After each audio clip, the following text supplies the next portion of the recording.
네, 뉴스업 시작하겠습니다. 정진석 대통령 비서실장이 경찰, 공수처와 협의할 준비가 돼 있다면서 윤석열 대통령에 대한 제3의 장소에서의 조사 등을 검토할 수 있다라고 밝혔습니다. 윤 대통령에 대한 체포영장 재집행이 임박해진 상황을 언급하면서 대통령의 방어권을 충분히 보장해달라고 말했는데요. 취재기자 연결해서 자세한 내용 들어보겠습니다. 자, 신윤정 기자, 정 실장의 대국민 담화 내용 자세히 전해주시죠. 네, 정진석 비서실장은 오늘 아침 6시 10분쯤 대국민 호소문을 냈습니다.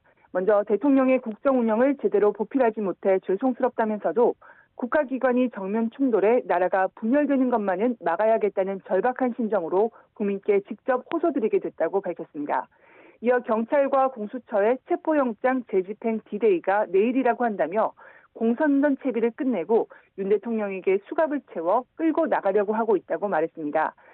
특히 마약 범죄 수사대원들까지 동원하려 한다며 직무가 중지됐다 해도 여전히 국가원수인 윤 대통령을 마치 남미의 마약 깽단 다루듯 몰아붙이고 있다고 비판했습니다. 그러면서 윤 대통령에게 특례를 달라고 요구하는 게 아니라 우리 국민 누구에게나 공평하게 보장돼야 하는 자기 방어권을 보장해달라는 거라고 말했습니다. 정파적 선동이나 수사기관의 포갑으로 자연히 윤석열의 입을 틀어막아서는 안 된다며 방어권을 충분히 발휘하고 자신의 입장을 설명할 수 있도록 보장해야 한다고 강조했습니다. 이어 윤 대통령에게 수갑을 채워 한남동 관저에서 끌고 나가려는 공수처와 경찰의 목적이 정말 수사인지 아니면 대통령 망신주기인지 국민께서 판단해달라고 말했습니다. 가장 우려스러운 건 경찰과 경호처 사이 충돌 가능성이라며 행정부 수반인 최상목 대통령 권한대행의 어제 지시인 질서 있는 법 집행을 따라야 한다고 지적했습니다. 또 대통령실은 경찰, 공수처와 협의할 준비가 돼 있고 대통령에 대한 제3의 장소에서의 조사 또는 방문 조사 등을 모두 검토할 수 있다고 밝혔습니다.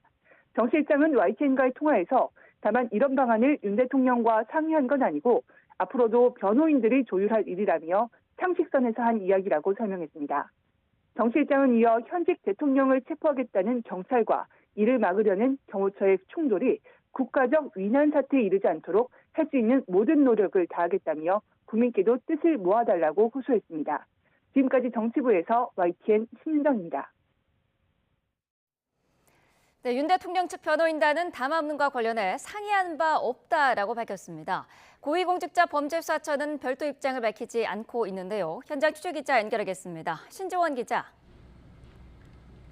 네, 고위공직자 범죄수사처입니다. 네, 자 먼저 대통령 측 변호인단은 어떤 입장입니까? 네, 윤석열 대통령 측 윤갑근 변호사는 정진석 대통령 비서실장의 입장문과 관련해 YTN 취재진에게 상의된 바 없다고 밝혔습니다. 대통령 비서실장이 윤 대통령의 조사에 관한 대국민 호소문을 발표하면서 변호인단과 미리 상의하지 않았다는 겁니다. 그러면서 현재로서는 공조본과 제3의 장소나 방문 조사 등을 조율할 계획이 없다고 밝혔습니다. 통상적으로 피의자 신분으로 조사를 받게 되면 변호인단이 동석하게 되는데 대통령 비서실이 변호인단과 상의 없이 조사 방식을 발표한 것은 이례적입니다. 그동안 대통령 측 변호인단은 내란 수사보다는 탄핵 심판이 우선이라면서 윤 대통령이 밀폐된 조사실보다는 공개된 법정에 먼저 출석해야 한다는 입장이었습니다. 네, 공수처는 어떤 입장입니까? 네, 아직 고위공직자 범죄수사처의 공식 입장이 나오지는 않았습니다. 윤 대통령 측 변호인단이 공수처의 조사 방식에 관한 의견을 정식으로 전달한 것은 아직 없는 것으로 파악되고 있는데요. 앞서 윤 대통령이 공조수사본부에 지난 3차례 출석 요구에 불응했던 만큼 공수처로서는 제3의 장소나 방문 조사를 고려하고 있던 상황은 아니었습니다. 공수처는 내부 논의 과정을 거쳐서 조만간 정식 입장을 낼 가능성이 있습니다. 네, 자 그러면 공수처는 2차 체포영장 집행은 계속 준비한다는 계획인 건가요? 네, 그렇습니다. 고위공직자범죄수사처는 아직은 특별히 달라진 것이 없고 체포영장을 발부받은 이상 집행이 원칙이라는 입장에는 변함이 없는 것으로 전해집니다. 그동안 공수처는 현장 변수에 대비해서 경찰과 협의를 이어왔는데요. 오늘 대통령 비서실장의 입장문과 관련해서도 내부 논의를 거칠지 관심입니다. 공조사본부는 일단 물리적 충돌은 피하는 것이 최우선이라는 입장입니다. 대통령 측 입장이 급변한 만큼 오늘 어떤 논의를 벌일지 주목됩니다. 네, 이런 가운데 공조본이 체포영장 집행을 강행한다면 반발이 예상되는데요. 어떻습니까? 네, 그렇습니다. 윤석열 대통령 측 변호인단은 체포영장 집행을 유보해달라고 공수처에 정식 요청했다고 주장하고 있습니다. 또 공수처의 수사권과 법원의 관할을 문제 삼으면서 불법적인 체포영장 집행을 강행하고 있다고 비판했는데요. 2차 체포영장 집행에 강행할 경우 대통령 경호처와 물리적 충돌, 나아가 유혈 사태까지 우려된다고 경고했습니다. 그러면서 경찰은 질서 유지만 해야 하고 체포영장을 집행을 지원하면 안 된다고 주장했는데요. 윤 대통령 측은 내란 수사보다 탄핵 심판이 우선이라면서 윤 대통령이 직접 헌법재판소에 출석하려면 신변 안전 보장이 우선이라는 입장입니다. 지금까지 공수처에서 전해드렸습니다. 네, 대통령 관저 앞에서는 밤새 탄핵 찬반 집회가 열리고 있습니다. 현장에 나가 있는 취재기자 연결합니다. 임혜진 기자. 네, 서울 한남동 대통령 관저 앞에 나와 있습니다. 네, 자 이른 아침인데요. 집회가 계속되고 있습니까? 네, 윤석열 대통령 체포영장 재집행이 얼마 남지 않았다는 소식이 전해지면서 탄핵 찬성과 반대층 모두 밤샘 집회를 이어오고 있습니다. 참가자들은 도로 곳곳에 난로와 텐트를 설치하고 두꺼운 외투와 은박 담요를 둘러 추위를 견디고 있습니다. 한강진역 앞 육교 쪽에 모인 윤 대통령 지지자들은 부정선거 척결과 탄핵 무효를 주장하고 있습니다. 바로 근처에 자리한 탄핵 찬성 측은 윤 대통령 체포영장을 하루빨리 집행해야 한다고 목소리를 높이고 있습니다. 양측 집회 장소가 인접해 있다 보니 충돌이 빚어져 경찰이 제지하는 일도 발생하고 있습니다. 그제는 집회 참가자가 말다툼을 하다 허공에 흉기를 휘둘러 경찰에 체포되기도 했습니다. 다행히 인명피해로 이어지진 않았지만 경찰은 만일의 사태에 대비해 경계를 강화하고 있습니다. 체포영장 집행이 이르면 내일이라는 전망이 나오는데요. 관저 경비 분위기는 어떻습니까? 네, 관저 경비 태세는 여전히 삼엄하게 유지되고 있습니다. 관저 앞에는 통행로가 확보돼 있어 시민들이 다니는데 문제는 없지만 대형 버스로 차벽이 세워져 있어 안쪽을 들여다볼 수는 없습니다. 입구뿐만 아니라 관저로 올라가는 길목에도 버스가 줄줄이 세워져 있고 경내 곳곳에는 철조망이 설치된 상태입니다. 이르면 내일 윤 대통령에 대한 2차 체포영장이 집행될 거란 전망에 경호처 역시 관저 경비를 더욱 강화할 것으로 보입니다. 지금까지 서울 한남동 관저 앞에서 YTN 임혜진입니다. 윤석열 대통령 탄핵 심판의 첫 변론 기일이 오늘 헌법재판소에서 열립니다. 다만 윤 대통령이 불출석 의사를 밝히면서 첫 재판은 사실상 공전할 것으로 보이는데요. 현장에 취재기자 나가 있습니다. 권준수 기자. 네, 헌법재판소입니다. 네, 자 오늘 오후에 변론 기일이 시작되는 거죠? 네, 윤 대통령 탄핵 사건의 첫 변론 기일이 헌법재판소 대심판정에서 오후 2시부터 진행됩니다. 지난달 사건이 접수된 지 한 달 만인데 준비 기일과 달리 첫 변론 기일에는 재판관 8명이 모두 참석합니다. 탄핵 심판 당사자인 윤 대통령은 변론 기일에 출석해야 하지만 의무는 아닌데요. 불참했을 땐 기일을 다시 정하다 보니 오늘 첫 변론에선 윤 대통령 불출석을 확인한 뒤 재판이 일찍 끝날 것으로 보입니다. 앞서 윤 대통령 측은 공수처 체포 시도 등으로 신변 안전과 불상사가 우려된다면서 문제가 해결되면 언제든 나가겠다고 밝혔습니다. 윤 대통령 측이 재판관 기피 신청을 내기도 했는데요. 헌재가 오늘 오전에 논의를 한다고요?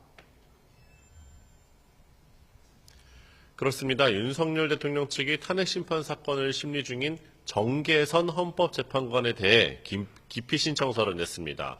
정 재판관 남편인 황필규 변호사가 국회 탄핵소추 대리인단 공동대표를 맡은 김희수 전 헌법재판관이 이사장으로 있는 재단법인에서 활동하고 있다는 점을 기피 사유로 꼽았습니다. 헌재는 오늘 오전 재판관 회의를 열고 관련 내용을 논의할 예정인데요. 윤 대통령 측은 헌재가 변론 기일을 한 번에 5차까지 잡은 것에 대해서도 부당하다며 이의신청서를 내기로 했습니다. 다음 2차 변론 기일은 오는 16일, 즉 이틀 뒤인데요. 이때부터는 윤 대통령 없이도 양측의 주장이 오고 가는 심리 절차가 본격적으로 시작할 것으로 보입니다. 지금까지 헌법재판소에서 YTN 권준수입니다. 야당이 재발의한 제3자 추천 내란 특검법이 국회 법제사법위원회에서 야당 주도로 가결됐습니다. 민주당은 여당과의 추가 협상 가능성은 열어놨지만 이번 주 본회의 처리 등 속도전을 예고했습니다. 박기원 기자가 보도합니다. 6개 야당이 재발의한 제3자 추천 방식의 내란 특검법이 야당 주도로 국회 법제사법위원회에서 통과됐습니다.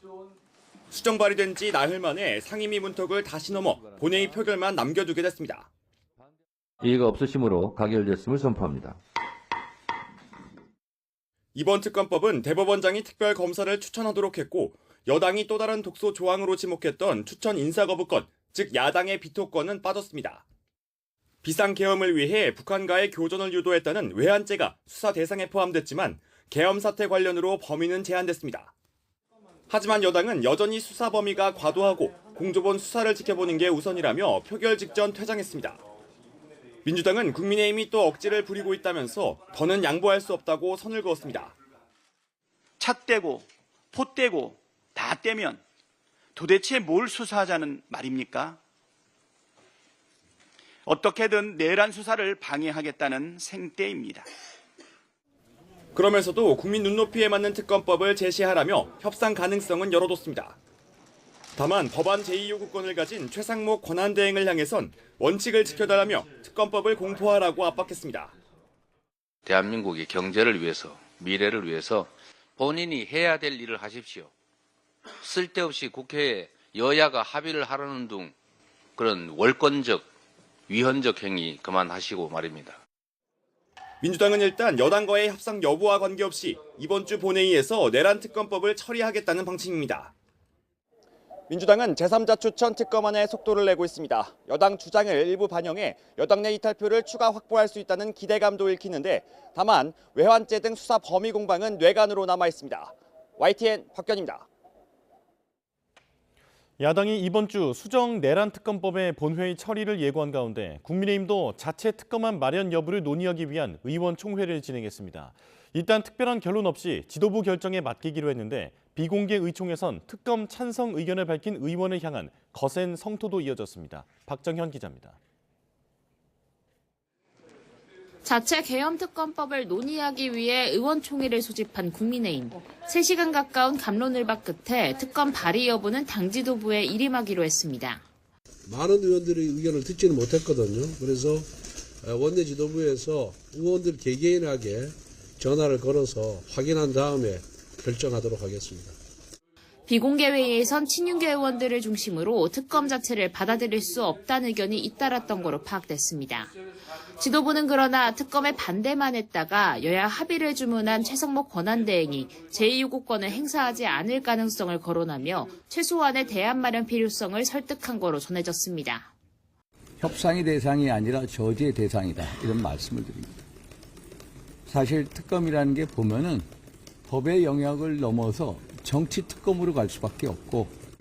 특검 찬성의 뜻을 밝힌 김상욱 의원을 향해선 당의 히틀러와 전두환 추종 세력도 아닌데 뜻이 안 맞으면 같이 갈 수도 없는 것 아니냐 비난도 쏟아졌는데 이에 일부 친한계 의원들이 인신공격이라 반발하며 잇따라 퇴장하는 등 개파 간 갈등 상황도 고스란히 노출됐습니다. 직접적으로 탈당하라는 표현을 쓰진 않았지만 생각에 다르면 같이 갈 수 없지 않느냐라는 취지의 말씀을 있으셨습니다. 국민의힘은 야당 특검엔 조목조목 문제점을 따지며 비판 수위를 끌어올렸습니다. 야당 특검안이 담고 있는 수사 범위와 대상이 거의 무제한이고 전방위적이라며 사실상 정부 여당을 송두리째 헤집어 놓겠다는 계략으로 규정했습니다. 특검 임명과 관련해서 제3자 추천으로 국민의 눈을 가리려 했을 뿐 특검의 본질인 수사 범위와 수상의 대상을 보면 기가 찰 노릇입니다. 지도부에 결정권을 맡기며 자체 특검안 논의에 첫발은 뗐지만 여당 내에선 여전히 특검 반대 의견이 우세하고 야당과 협상에도 회의적인 시각이 여전한 만큼 실제 특검을 발의할진 아직 미지수란 관측이 많습니다. YTN 박정현입니다. 국민의힘 지도부가 오늘 계엄특검법 최종 입장을 정리해 발표합니다. 국민의힘은 어제 의원총회를 열고 자체 계엄특검법 발의 여부를 놓고 의견을 수렴했지만 결론을 내리지 못했습니다.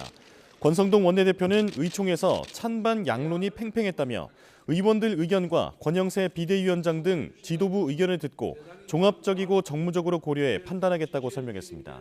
민주당은 외환죄를 추가한 2차 내란특검법을 발의해 국회 법제사법위원회 전체 회의를 통과시켰는데 국민의힘은 이에 반발하는 상황입니다. 최상목 대통령 권한대행은 윤석열 대통령 체포영장 집행 때 폭력적 수단과 방법을 사용하는 일은 절대 없어야 한다고 지시했습니다. 여야 정치권은 위헌적 요소가 없는 특검법을 마련해달라고 거듭 호소했습니다. 보도에 박희재 기자입니다. 최상목 대통령 권한대행이 대행직위 후 처음으로 국회에서 여야 대표를 차례로 만났습니다. 두 자리에서 모두 최상목 대행은 윤석열 대통령 체포영장을 집행하는 과정에 물리적인 충돌이 발생해서는 안 된다며 국회 협조를 당부했습니다. 그러면서 여야가 하루빨리 위헌 요소 없는 특검법을 마련해야 한다고 촉구했습니다. 위헌적 요소가 없는 특검 법안이 여야가 함께 마련해 주시기를 부탁드리고 특검법이 마련되면 수사권이 특검을 중심으로 재편되는 만큼 공수처와 경호처 간 대립은 그만큼 줄어들 것으로 보입니다. 하지만 국민의힘은 공수처가 무리한 영장 집행을, 더불어민주당은 경호처가 무리한 저항을 하고 있다며 여전히 정반대 입장을 보였습니다. 우리 최 권한대행께서도 모든 관계기관에 무리한 행동을 자제할 것을 요청하는 게 반드시 필요하다고 생각을 합니다. 범인을 잡는데 저항을 할까봐 잡지를 말아야 된다 이런 얘기 비슷해서 그건 좀 아니지 않나. 이어 최상목 대행은 경찰청과 경호처에 지시를 내린 내용을 언론을 통해 공개하면서 체포영장을 집행할 때 폭력적인 수단과 방법을 쓰는 일은 절대 없어야 하며 모든 법 집행은 평화적이고 절제된 방식으로 이루어져야 한다고 강조했습니다. 충돌이 발생하면 헌정사에 씻을 수 없는 상처를 남기는 일이 될 거라고도 경고했는데 다만 이를 위해선 두 기관이 충분히 협의하라면서 직접 개입하지 않겠다는 뜻도 내비쳤습니다. 정치적인 불확실성을 지적하는 대외적 시각과 결단을 촉구하는 국내 정치적 상황 사이에서 입장을 내면서 당사자들의 타협을 촉구하는 기존은 앞으로도 이어질 것으로 보입니다. YTN 박희재입니다.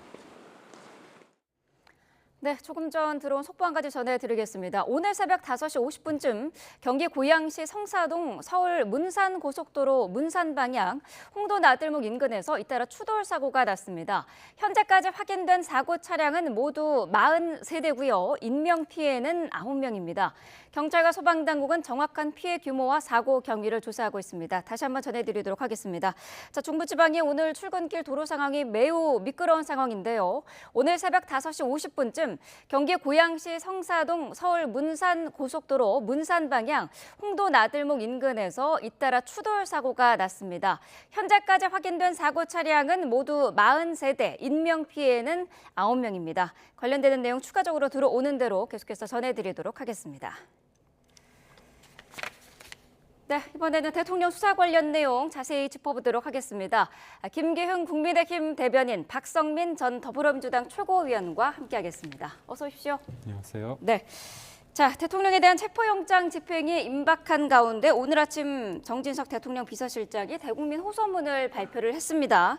체포하는 것이 아닌 제3의 장소에서 조사를 받는 것, 방문 조사를 언급을 했는데요. 네. 어떻게 들으셨습니까? 저는 체포를 공수처에서 하겠다는 이유는 뭡니까? 조사를 하기 위한 거 아닙니까? 조사를 하는 것도 진술을 듣기 위한 거 아닙니까? 근데 체포를 위한 체포에 너무 집착을 하고 있는 게 아닌가 그렇게 네. 생각합니다.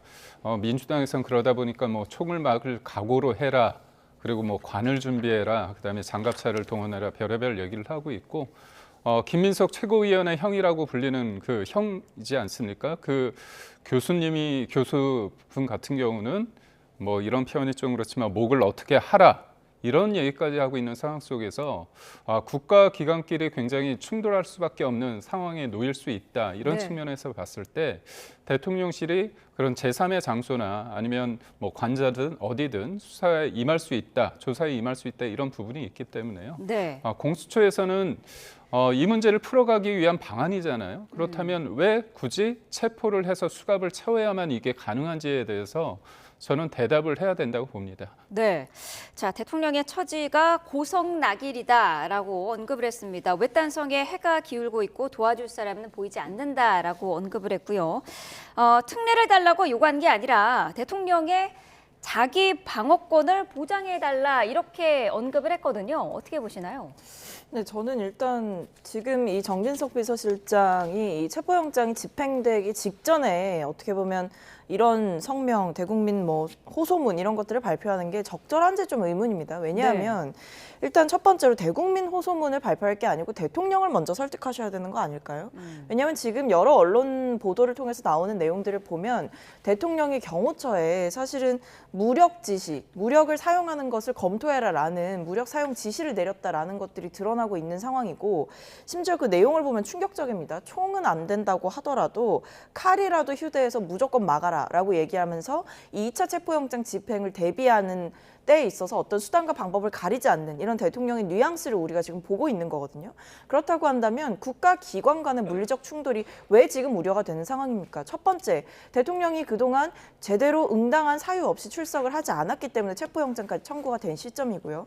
두 번째, 수사기관을 향해서 그렇다고 한다면 사전에 어떤 조율이나 협의를 시도했느냐 아니면 출석을 하는 과정에서 뭔가 얘기를 했느냐 그런 게 전혀 없었기 때문에 체포영장까지 오게 된 건데 이것을 마치 공수처가 무리하고 있다. 경찰이 무리하고 있다. 그렇기 때문에 무력 충돌이 일어날 것이다. 이렇게 얘기하는 것은 맞지가 않는 것이다. 오히려 지금 경호처를 동원해가지고 경호처의 뒤에 숨어서 굉장히 비겁하게 행동하고 있고 본인이 다하겠다고 했던 법적 책임을 다하지 않고 있기 때문에 지금 유혈 사태가 일어나는 것 아니냐라는 우려까지 있는 상황인 겁니다. 그러니까 원인 제공은 대통령이 한 것이고 경호처 뒤에 숨어서 계속 이런 입장을 견지하면서 여론전을 펼치는 것 자체가 저는 너무 시점도 늦었고 그리고 할 거였으면 뭐 제3의 장소 이런 부분들은 이미 사전에 사실은 조율을 할 수 있었던 부분인데 이미 버스는 떠났다 이렇게 말씀드리겠습니다. 네, 경호처에 대한 무기 소지 지시는 사실무근이다라는 게 어제 대통령실의 입장이었다는 거를 다시 한번 좀 정리를 해드리고요.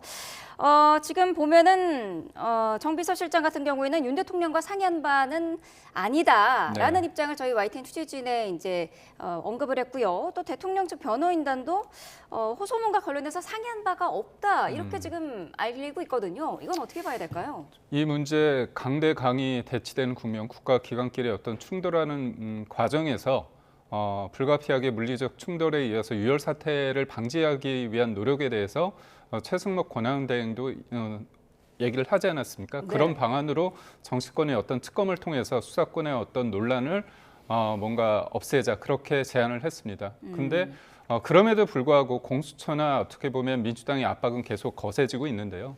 그걸 바라보는 대통령 비서실장 입장으로서는 이 부분에 대해서는 뭔가 막아야 된다. 그런 생각하에 어떻게 보면 대통령과 변호인 측과 아직까지는 그 구체적인 어떤 내용은 소통하지 않은 상태에서 오늘 얘기를 좀 급하게 한 게 아닌가 싶습니다. 근데 이 부분은 뭐냐면 일단 최악은 막아야 된다는 부분에 있어서는 공통점이 어떤 공유하는 점이 분명히 저는 있다고 봅니다. 그런 측면에서 공수처가 아마 이르면 내일 정도에 집행을 할 가능성이 있는데요. 오늘 비서실장이 어떻게 보면 화두를 던진 거 아닙니까? 그렇다면 그 부분에 있어서 대통령 측과 그다음 변호인 측과 대통령과 뭔가 소통이 될 수 있고 무엇보다도 공수처의 입장 같은 경우는 이게 대통령의 뜻인가에 대해서 어떤 반문이 있지 않았습니까?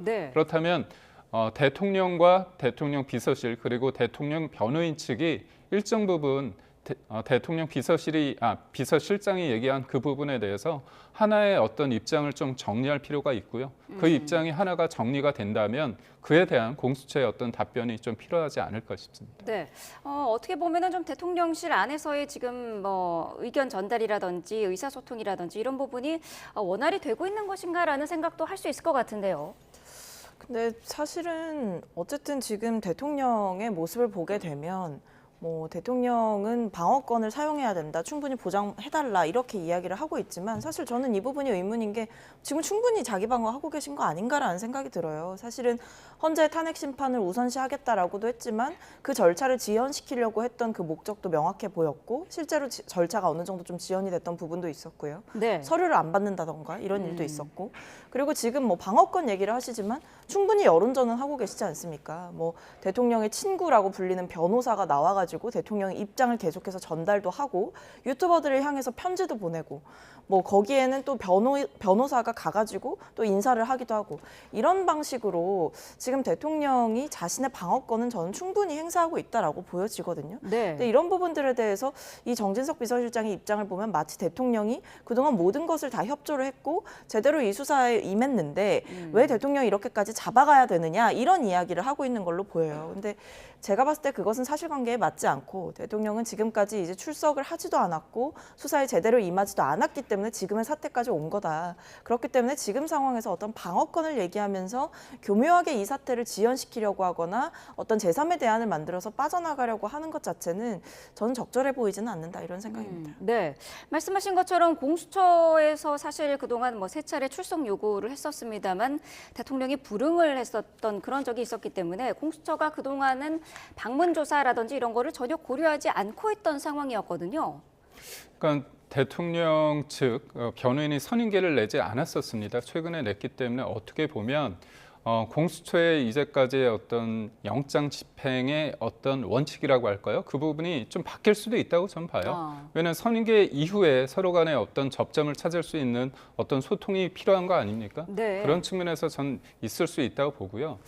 대통령이기 때문에 뭔가 예외적이고 특별하게 이 부분에 대해서 뭔가 방어권을 더 달라 그건 아닙니다. 왜냐하면 체포영장이 집행이 안 됐을 때 대체로 보면 그 이후에 구속영장을 청구하는 경우가 많습니다. 그런 경우가 없는 게 아니고요. 그다음에 대통령 변호인 측에서 뭐라고 얘기했냐면 지금 공수처나 민주당이 얘기하는 게 뭡니까? 내란 혐의 관련해서 증거가 차고 넘친다면서요. 그렇다면 기소하시면 됩니다. 법원에 가서 법정에 가서 대통령이 얘기를 하면 되고요. 정당하게 구속영장 어떻게 보면 체포영장보다 더 어떻게 보면 강한 거잖아요. 구속영장을 청구하는 것도 받아들이겠다는 거 아닙니까? 다만 서울중앙지법에 그걸 해달라는 겁니다. 왜? 네. 서부지법은 정치적 논란이 있고 여러 논란이 있는데도 이번에도 굳이 공수처는 서부지법에 또 영장을 청구하지 않았습니까? 네. 그러니까 저는 이게 대통령이라는 사람은 누구보다도 이제 온 국민이 투표를 해서 만들어진 어떤 리더십이라면 이 부분에 대해서 수사를 하게 되는 과정에 있어서도 국민들이 볼 때 문제가 없다는 측면이 좀 필요해요. 그러니까 절차적 정당성이 확보되지 않은 상태에서 쉽게 말해서 수사권도 없는 내란 혐의는 경찰이 수사해야 되는데 공수처가 수사하지 않습니까? 이 첫 단추부터 흔들리고 있다는 거죠. 그런 과정 속에서 그렇다면 대통령이 할 수 있는 부분이 뭔가? 그러면 제3의 장소도 할 수 있고요. 그게 네. 아니면 막말로 조사 말고 그렇게 증거가 차고 넘친다면 곧바로 기소를 하시면 어떨까 그런 생각을 해봤습니다. 네, 공수처가 뭐 일단은 체포영장 집행이 원칙이다라는 입장에는 변함이 없다라는 그런 이야기를 하고 있는데 지금 대통령실에서 먼저 제3의 장소라는 카드를 꺼낸 마당에 체포영장 집행을 만약에 강행을 하는 것도 공수처 입장에서는 부담이 될 수 있을 것 같거든요. 그런데 이제 지금 시점 자체가 이제 너무 어떤 협상을 하기에는 좀 너무 많이 와버린 거 아닌가라는 생각이 드는 거죠. 그러니까 그동안 사실은 뭐 체포영장을 이번에 처음 집행하는 것도 아니고 네. 1차 체포영장 집행 때 대통령이 어떻게 했습니까? 경호처 통해서 인간 벽을 만들지 않았습니까? 그리고 그 뒤에 관절을 어떻게 했죠? 이 경호처에서 했던 걸 보면 관절을 사실상 요새화를 했단 말입니다. 뭐 네. 철조망도 쳤고 그리고 최근에 언론을 통해서 이 드러나고 있는 이 경호처 직원들의 모습 이런 것들을 보면 마치 이제 무기를 좀 소지하고 있는 듯한 모습, 무기를 가방에 넣어서 소지하고 있는 듯한 모습 이런 것들이 나오고 있는 상황이고 대통령이 아주 최근까지도 경호처 간부들과 오찬을 하면서 무기 사용 얘기를 했다. 이런 것들이 왜 신빙성이 있다라고 보냐면 제보도 제보지만 어쨌든 포착되는 모습들 자체가 무기로 굉장히 중무장을 한 모습들이 보이고 있는 상황이기 때문에 이것이 아예 근거 없는 얘기가 아니다라는 생각이 드는 거거든요. 네. 근데 이런 대통령의 강경한 어떤 태도를 받고 그리고 1차 체포영장 집행을 사실은 대통령 측에서 무산시켰음에도 불구하고 이제 와서 어떤 자기 방어권을 이야기를 하면서 체포는 안 된다라고 얘기를 하는 것이 사실은 대통령이 여전히 법 위에 본인이 있겠다라는 이야기를 하는 것과 저는 다를 바가 없다라고 생각합니다. 네. 1차 체포영장 집행 때 그것이 무산됐던 그 행태가 문제였던 이유는 결국 우리나라는 법치주의 국가 아닙니까? 법에 의해서 정당하게 발부된 적법한 영장이 집행되는 과정 자체를 대통령이 무산시켰다라는 거. 그 점이 굉장히 컸던 거거든요. 법과 원칙을 스스로 저버렸던 대통령의 모습이 저는 아직까지도 반복되고 있다라고 보고 체포영장 집행과 탄핵 심판의 속도가 나다 보니까 이것들을 앞두고 본인에게 어떤 불리한 상황이다라고 판단을 여러 면에서 하고 있는 게 아닌가. 그러다 보니까 이런 제3의 장소라는 타협안도 나오고 또는 아니면 변호인을 부랴부랴 선임하는 일도 결국에는 어떤 절차의 과정에서 본인의 불이익이 커 보이다 보니 이런 이야기들을 하는 게 아닌가 싶은데 저는 법과 정의를 바로 세우는 과정에 있어서 적법하게 발부된 체포영장을 집행하는 것은 필요하다라고 생각합니다. 네, 공수처는 일단은 뭐 검토는 해보겠다는 그런 입장이에요. 그런데 네. 이 검토는 공수처와 대통령의 그 변호인단이 해야 되는 그런 맞습니다. 상황인 거죠. 네, 그렇기 때문에 이제 정진석 비대위원장이 어떻게 보면 새로운 안을 제시를 했다고 봅니다. 그런 측면에서 있을 때 대통령과 대통령 변호인이 이거를 우선은 받아들여야 되는 거 아닙니까? 그 다음부터는 이제 공수처와 협상을 할 여지가 있다고 보고 있고요. 지금의 상황에 대해서 민주당에서는 이 부분에 대해서 대통령이 굉장히 법 위에 군림하고 있다는 어떤 프레임을 짜고 있는데요. 최근에 법원 행정처장이 이른바 이제 군사상 그다음에 공무상 비밀 장소에 대해서 거기를 압수수색하기 위해서는 책임자의 허락을 득해야 된다. 이 부분에 대해서 서부지법의 영장 판사가 이 부분에서 예외라 한다고 해서 논란이 되지 않았습니까? 네. 그래서 국민의힘 법사위원들이 이 부분을 물었습니다. 법원 행정처장한테 여러 얘기를 해보니까 이거는 강제로 들어가는 거는 적법하지 않을 수 있다 이렇게 얘기했습니다. 결국은 경호처의 어떤 대응에 적법성을 확인해 준 셈이 되거든요. 결국 그렇습니다. 법과 법이 충돌하고 있고 국가기관과 국가기관이 충돌하고 있습니다. 이런 어떻게 보면 명쾌하지 않은 상황 속에서 이거를 강하게 집행했을 때 대통령 개인의 어떤 명예 이런 걸 떠나서 전국적으로 국가 이미지나 어떤 국격의 문제도 될 수 있고요. 이를 바라보는 국민 내에서 대통령을 굳이 이렇게까지 해야 되느냐에 대해서 반론이 있을 수 있습니다.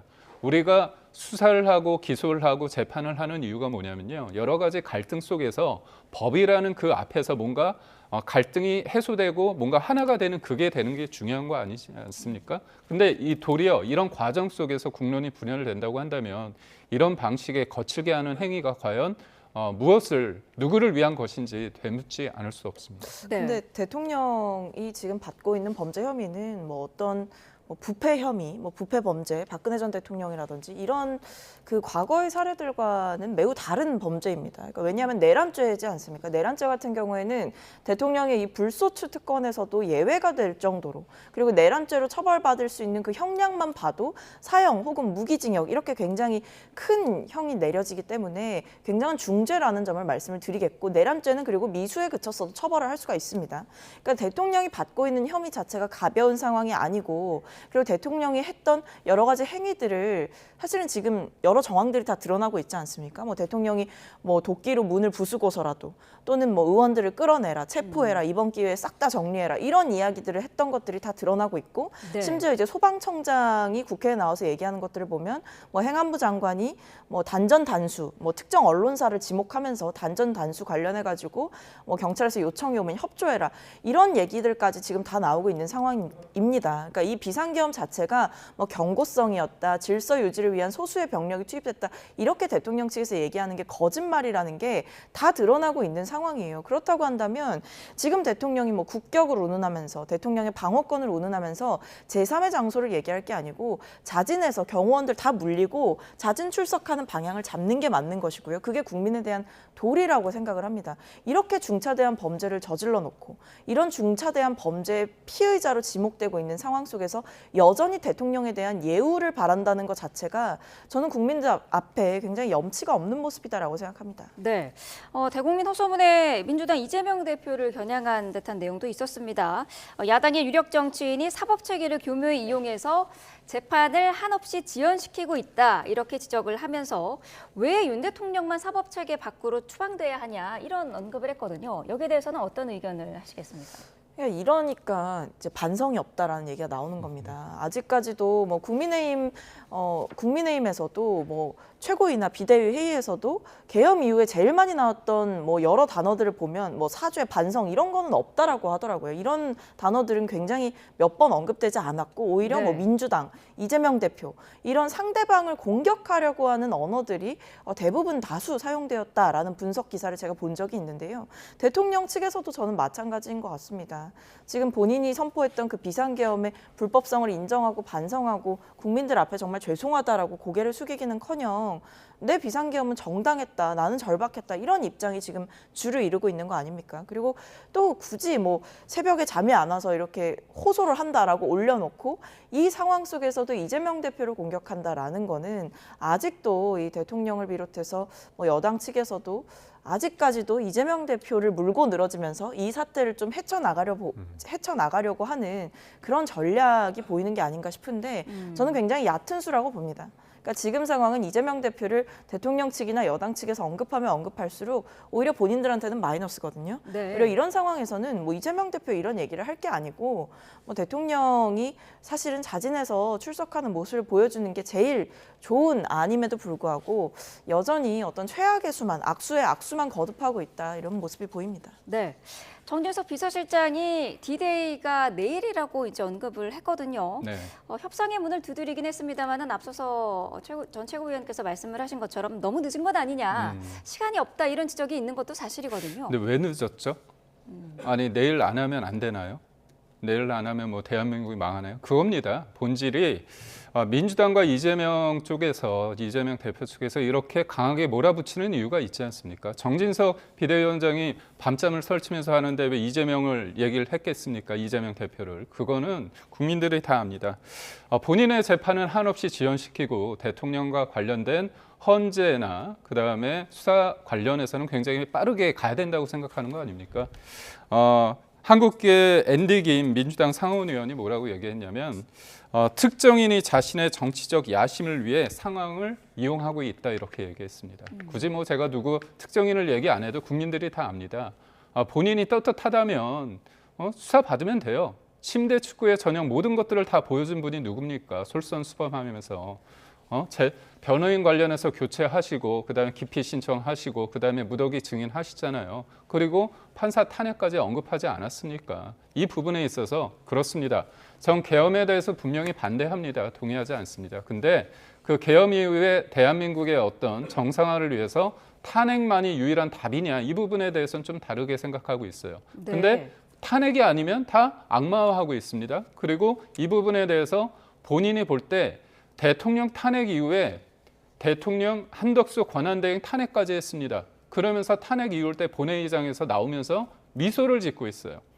아니 한덕수 권한대행이 탄핵됐을 때 국민들은 불안해하지 않습니까? 그 불안 속에서 그 불안을 이용해서 정치적 자산을 취하고자 하는 이재명 대표의 미소를 보면서 사람들이 끔찍하다는 생각을 할 수밖에 없습니다. 그런 분입니다. 그런데 어제 최상목 권한대행의 대행을 만나서 뭐라고 했습니까? 지금의 어려운 혼란의 주범이 최상목 권한대행의 대행이라는 겁니다. 맞습니까? 지금 혼란을 누가 부추기고 있습니까? 저는 이런 상황 속에서 국민들이 다 보고 있습니다. 지금의 혼란 상황에서 본인의 사법 리스크를 줄이기 위해서 대통령의 속도, 헌재의 시간을 빨리 가게 재촉하고 있고 본인의 시간, 본인도 그렇잖아요. 이사를 갔는데 알리지 않고요. 그다음에 또 하나는 사람이 없다고 아예 받지 않았습니다. 급기야 사법부에서 사람을 국회 회관으로 보내서 그걸 받았습니다. 네. 아직까지도 제대로 임하고 있지 않습니다. 이걸 바라보면서 본인은 대통령에 대해서 그렇게 공격할, 비판할 그런 자격이 있습니까? 저는 국민들이 이 냉정하게 상황을 보고 있다고 보고 있고 전 무엇보다도 헌재한테 당부하고 싶은 말씀이 있습니다. 요청드리고 싶은 말씀이 있는데 최상목 권한대행을 언제든지 탄핵시킬 수 있다는 그 자신감, 오만함 민주당에 왜 있습니까? 151석이냐 200석이냐 했을 때 우원식 의장께서 151석으로 몰아붙였어요. 그러니까 그 부분에 대해서 권한쟁의 심, 그다음에 효력정지 가처분을 내려달라고 했습니다. 근데 안 해주고 있어요. 그렇다면 언제든 151석으로 다 탄핵시킬 수 있습니다. 지금의 대행과 대행민국, 이 혼란을 부추기는 사람 어떤 분입니까? 자, 헌재 이야기가 나와서요. 그 부분 살짝 짚어보면 오늘 또 윤석열 대통령에 대한 변론 기일이 시작이 되지 않습니까? 일단은 대통령은 출석을 하지 않기로 예고했던 대로 이제 출석하지 않기로 그런 한 상태인데 어제 무더기 이의 신청을 또 대통령실 측에서 했더라고요. 뭐 정계선 헌법재판관 기피 신청도 했고 여러 가지 이제 문제 제기를 한 그런 내용들이 있는데 여기에 대해서는 어떤 의견이신가요? 그러니까 자꾸 안 되는 걸 자꾸 하는 게 문제인 겁니다. 그러니까 예를 들면 뭐 체포영장에 대해서도 이의 신청했다가 기각당했죠. 그리고 법원으로부터 조목조목 반박도 있었습니다. 그리고 헌재에서도 어쨌든 이 헌법재판을 조속하게 진행하는 이유는 이 탄핵 심판을 조속하게 진행하는 이유는 국가의 혼란을 최소화하기 위함입니다. 뭐 지금 왜 이걸 빨리 해야 되냐, 왜 윤석열 대통령 체포를 빨리 해야 되냐라고 하는데 지금 실시간으로 대한민국의 법과 원칙이 무너지고 있기 때문에 국가의 혼란이 가속화되고 있고 대통령에 의한 장애 여론전을 통해서 국론이 분열되고 있기 때문에 저는 체포 빨리 해야 된다 생각하거든요. 근데 지금 보면 이 탄핵 심판도 마찬가지인데 대통령이 처음에 뭐 했죠? 서류를 안 받았죠. 서류 안 받고 그다음에 뭐 여러 가지 뭐 헌재 재판관들을 향해서도 뭐 6인 체제는 불완전하다라고 하는데 또 여당 측에서는 6인 체제를 보완할 수 있는 이 헌법재판관의 추가 임명에 대해서는 계속 반대를 했습니다. 이런 식으로 투트랙 전략을 짜면서 탄핵 심판 절차를 초기부터 지연시키려는 의도가 명확했어요. 근데 최상목 권한대행이 다행히 이제 2명을 임명을 했기 때문에 이 체제의 불완전성은 보완이 됐는데 어쨌든 지금 대통령 측에서 뭐 특정 재판관에 대한 뭐 문제도 삼고 있고 아니면 뭐 변론기일을 왜 일괄 지정을 하냐, 뭐 방어권이 보장이 안 된다 이런 식으로 이야기를 하고 법령이 위반되고 있다라고 얘기를 하는데 저는 헌법재판관을 향해서 이런 얘기들을 하는 게 과연 맞느냐 좀 의문입니다. 결과적으로 이 대통령과 대통령 측 변호인의 그 입장을 보면 일관되게 명확합니다. 그러니까 이 탄핵 심판의 정당성을 해치고 이 어떤 탄핵 심판의 결과에 대한 불복을 저는 계획하고 있다라고 보여요. 왜냐하면 지금 재판관에 대해서 뭐 성향이라든지 아니면 임명에 대한 문제도 제기를 하고 결과적으로 그 임명된 체제에서 판단되는 여러 내용들까지도 사실은 정당하지 않다라고 이야기를 하려는 의도가 명확해 보이거든요. 네. 그러니까 이 모든 건 탄핵 심판의 정당성을 부정하기 위해서 이 대통령 측에서 이렇게 하고 있는 거다. 이 변론기일 관련해 가지고요. 이 탄핵 심판 이 재판장들도 뭐라 그랬냐면 당사자의 변론 계획을 수립하고 원활한 절차를 진행하기 위해서 이렇게 한 것이다. 문제 없다라는 입장을 밝혔어요. 그러니까 지금 대통령 측에서는 문제가 안 되는 것들도 문제를 삼고 있고 온갖 법 해석을 자의적으로 하면서 사실은 그 법 해석을 하는 가장 권위 있는 기관인 헌재에다가 이런 이의 신청을 하고 있기 때문에 저는 정말 좀 불필요한 일들을 하고 있다. 그냥 본인이 그렇게 떳떳하다고 한다면 이렇게 시간 끌 게 아니고 탄핵 심판 절차에 제대로 임해라라는 말씀 드리겠습니다. 네, 자, 첫 변론기일은 오늘 오후인데 이에 앞서서 이제 오늘 오전에 헌재가 대통령 측이 제기한 그런 이의 신청에 대해서 논의를 하기로 했습니다. 어떤 대통령 입장에서 유의미한 결과가 나올 수도 있을까요? 저희가 그냥 무턱대고 우리 의견을 들어달라고 얘기하는 게 아닙니다. 예를 들어서 이제 다 법에 근거해서 얘기를 하고 있는데 예를 들어서 이제 5차례 기일을 일방적으로 정해줬습니다. 어떻게 보면 이게 헌재법 40조를 위반했는데요. 왜냐하면 탄핵 심판은 형사소송법을 준용하게 돼 있습니다. 그렇다면 그 형사소송 규칙을 보면 공판 기일을 일괄에 지정할 경우에 피고인 또는 변호인 의견을 들어야 된다. 그런 내용이 있습니다. 그리고 또 하나가 뭐냐면 수사 자료를 다 받았습니다. 근데 이제 금지된 수사 자료를 요청했는데 헌재법 32조를 위반했습니다. 왜냐하면 재판부는 재판, 소추 또는 범죄 수사가 진행 중인 사건의 기록에 대해서는 송부를 요구할 수 없다고 되어 있습니다. 결국은 유죄의 어떤 심증을 굳히는 수사기관의 어떤 내용을 가지고 판단할 수 있다는 그런 거를 막기 위해서 헌재법이 있는 거거든요. 그러니까 그런 과정 속에서 저는 그렇습니다. 대통령이 잘못을 했으면 법정에서 여러 가지를 봐서 다퉈야겠죠. 어떤 결과가 나오면 그걸 받아들여야겠죠. 근데 왜 이렇게 빨리 가는 거죠? 한 예를 드리겠습니다.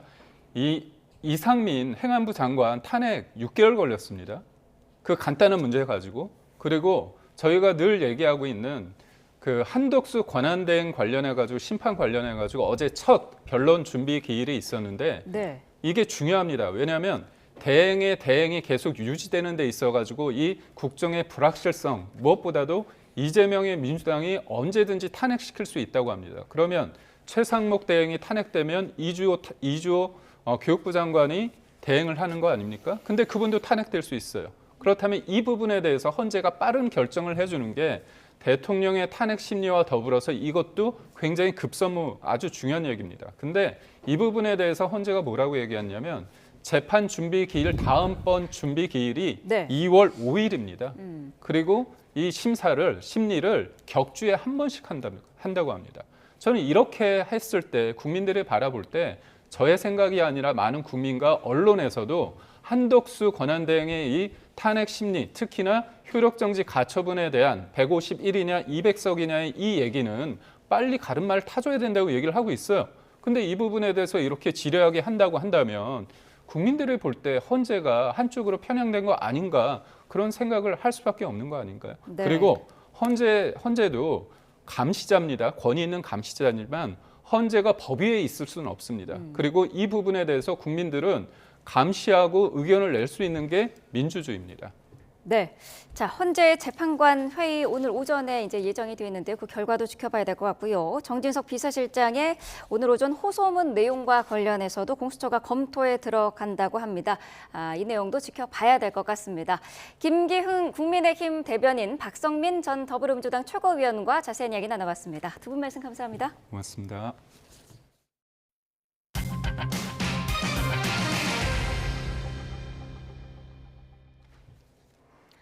네, 경기 고양시 자유로 파주 방향 구산 나들목 인근에서 도로 결빙으로 다중 추돌 사고가 발생했습니다. 경기 고양시 서울 문산 고속도로에서도 40여 대가 추돌하는 사고가 났는데요. 추적기자 한길에서 자세한 내용 알아보겠습니다. 염혜연 기자, 출근길에 큰 사고들이 난 것 같은데요. 자세한 내용 전해주시죠. 네, 사고가 난 건 오늘 새벽 5시 10분쯤입니다. 경기도 고양시 자유로 파주 방향 구산 나들목 인근에서 도로가 얼어붙어서 잇따라 추돌 사고가 났습니다. 차량 2대 혹은 3대 또 6대가 각각 충돌을 했는데요. 단독 사고까지 포함하면 모두 44대가 사고가 난 것으로 파악됐습니다. 이 사고로 화물차를 몰던 40대 남성 1명이 다쳐서 병원으로 옮겨졌는데 다행히 생명에는 지장이 없는 것으로 전해졌습니다. 소방당국은 결빙 구간에 염화칼슘을 뿌리고 사고 1시간여 만인 6시 반쯤 현장 정리를 마쳤습니다. 하지만 사고 여파로 자유로 파주 방면 구산 나들목 인근과 멱절교 인근 등에서 출근길 교통 정체가 발생하고 있습니다. 네, 서울 문산 고속도로에서도 40중 추돌 사고가 났죠.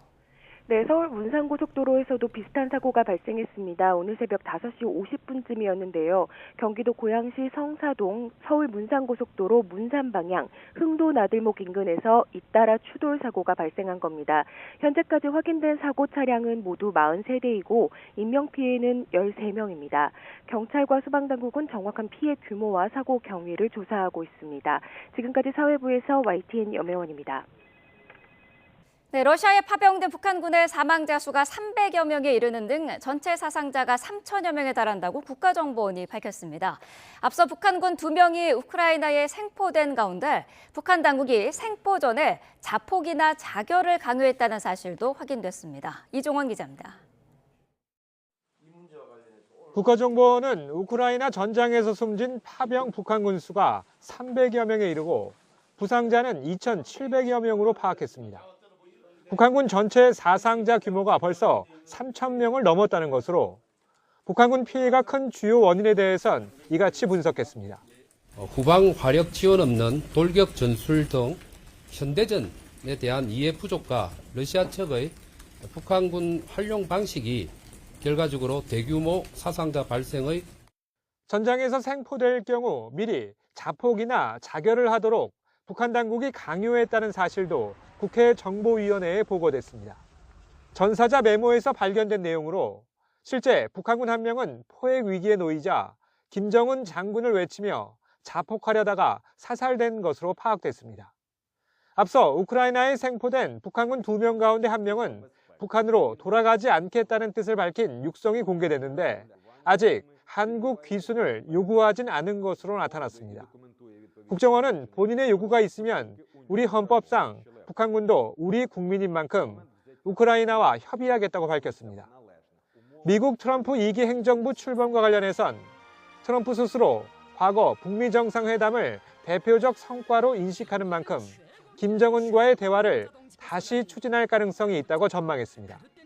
단기간 내에 완전한 북한의 비핵화가 발생하기 어렵다고 판단할 경우에 핵동결과 군축과 같은 작은 규모의 협상, 스몰딜 형태도 가능하다.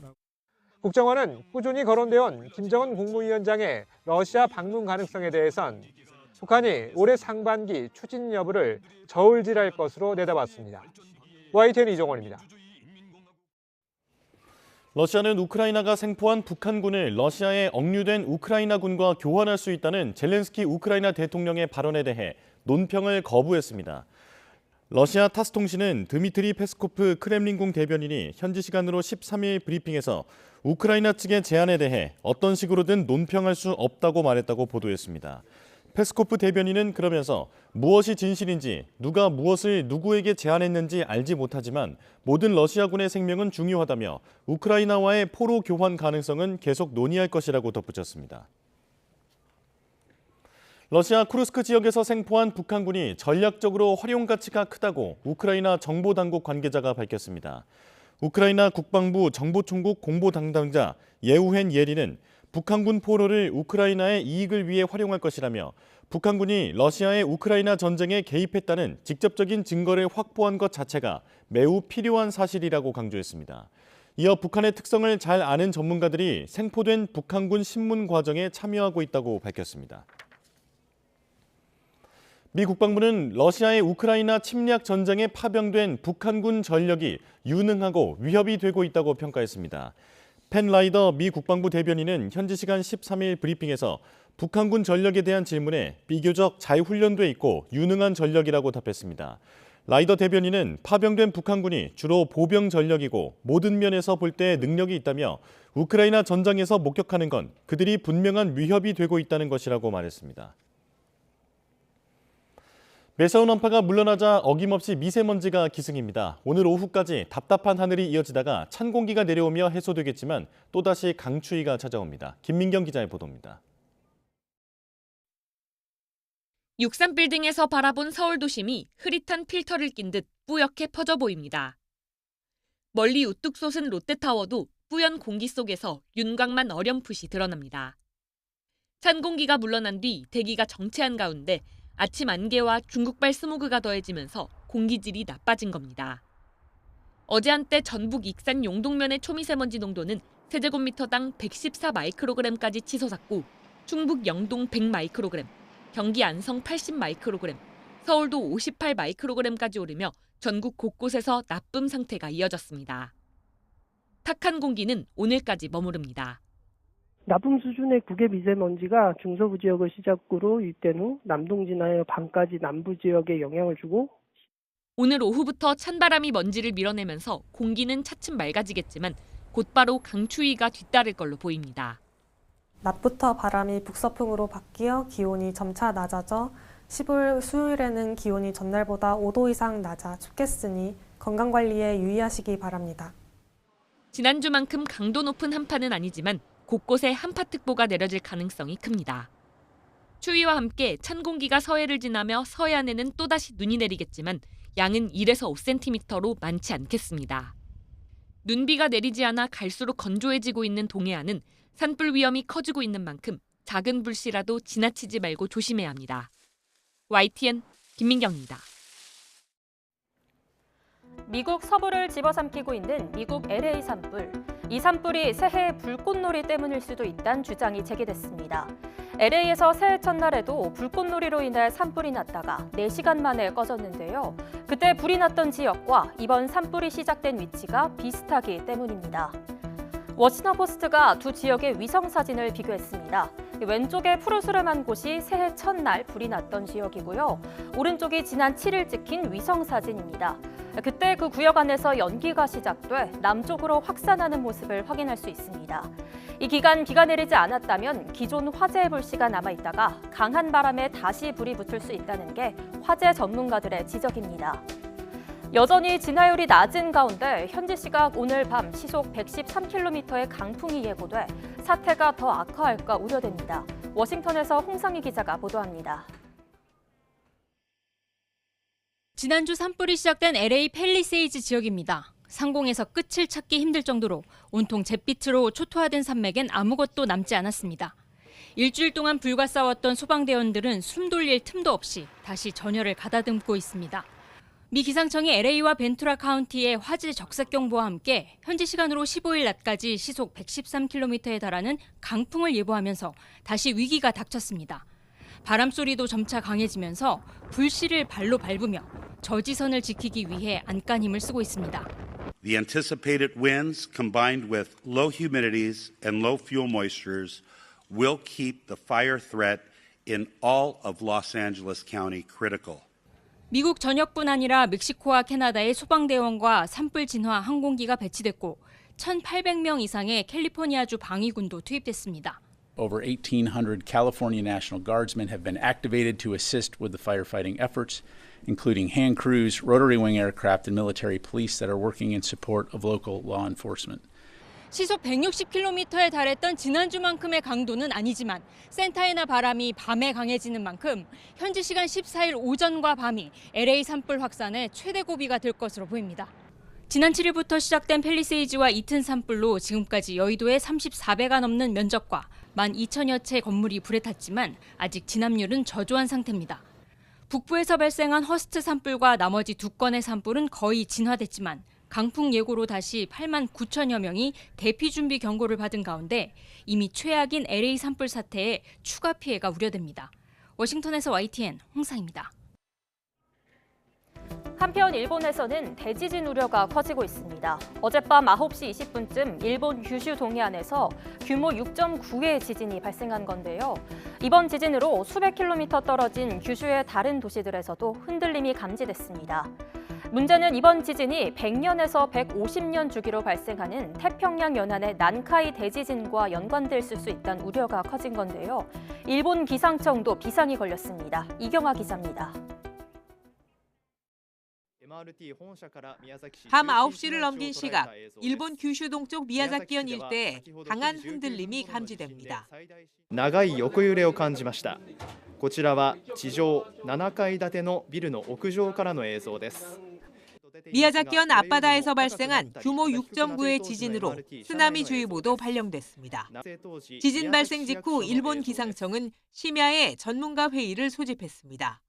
비슷한 지역에서 지난해 8월 8일 규모 7.1의 지진이 발생한 뒤 이른바 난카이 해곡 대지진의 가능성이 커졌다고 발표한 바 있기 때문입니다. 당시 일본 정부는 30년 안에 이 지역에서 대지진이 발생할 가능성을 70에서 80%로 추산했습니다. 100년에서 150년 주기로 돌아오는 대지진이 일어나면 사망자와 실종자가 23만여 명에 이를 것이란 분석도 나왔습니다. 전문가들은 이번 지진으로 대지진 발생 가능성이 더 높아졌다는 근거는 찾지 못했지만 경계를 늦출 수 없다고 밝혔습니다. ということですけれども、南海トラフで地震が起きる可能性というのは十分に高い、十分にというか非常に高いというふうに我々は考えてますので、地震がいつ起きても不思議はございません. 지진은 후쿠오카와 사가, 구마모토 등 규슈 다른 지역에서도 발생했습니다. 이번 지진으로 인한 인명피해 등은 아직 보고되지 않았고 쓰나미주의보는 모두 해제됐습니다. 일본 기상청은 앞으로 2, 3일 정도는 비슷한 규모의 여진이 일어날 수 있는 만큼 안전에 유의해달라고 당부했습니다. YTN 이경아입니다.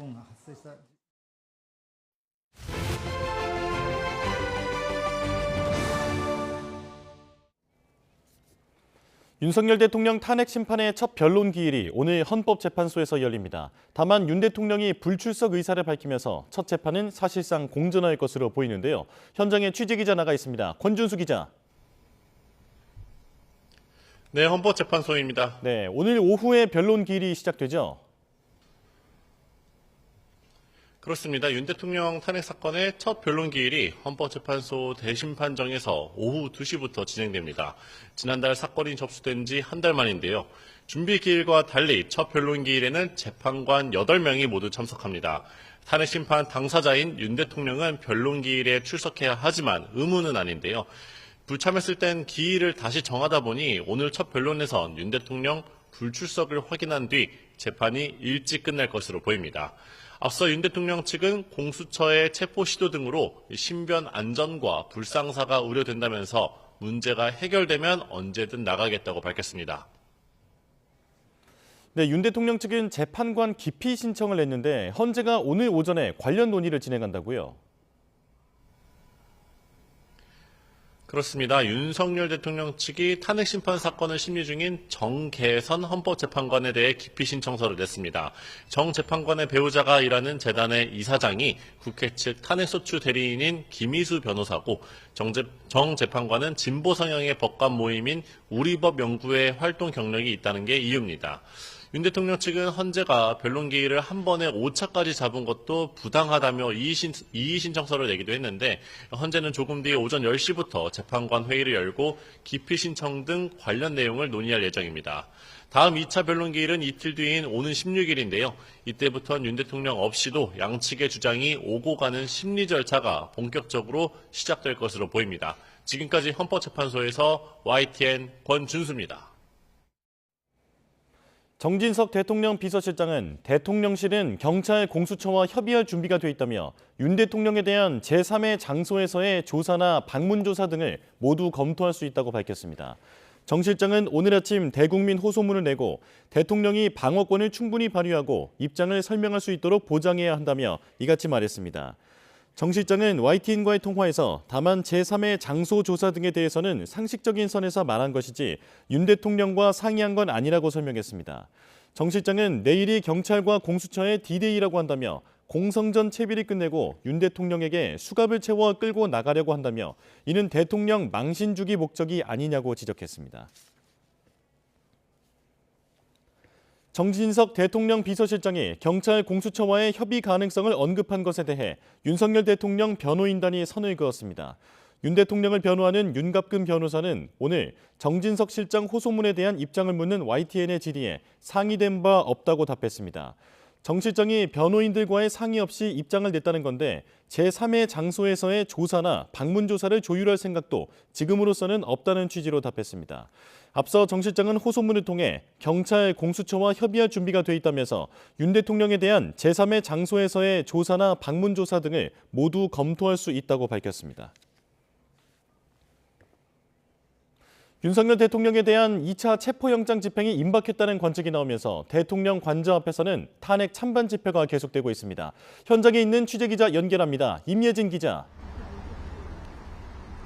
네, 서울 한남동 대통령 관저 앞에 나와 있습니다. 네, 오늘도 집회가 열리고 있습니까?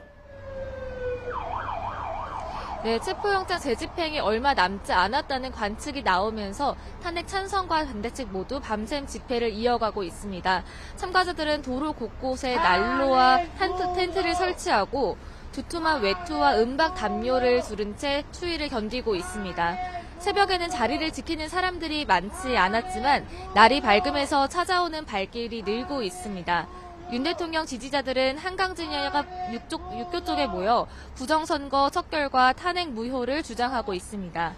바로 근처에서는 탄핵 찬성 측이 윤 대통령 체포영장을 하루빨리 집행해야 한다고 목소리를 높이고 있습니다.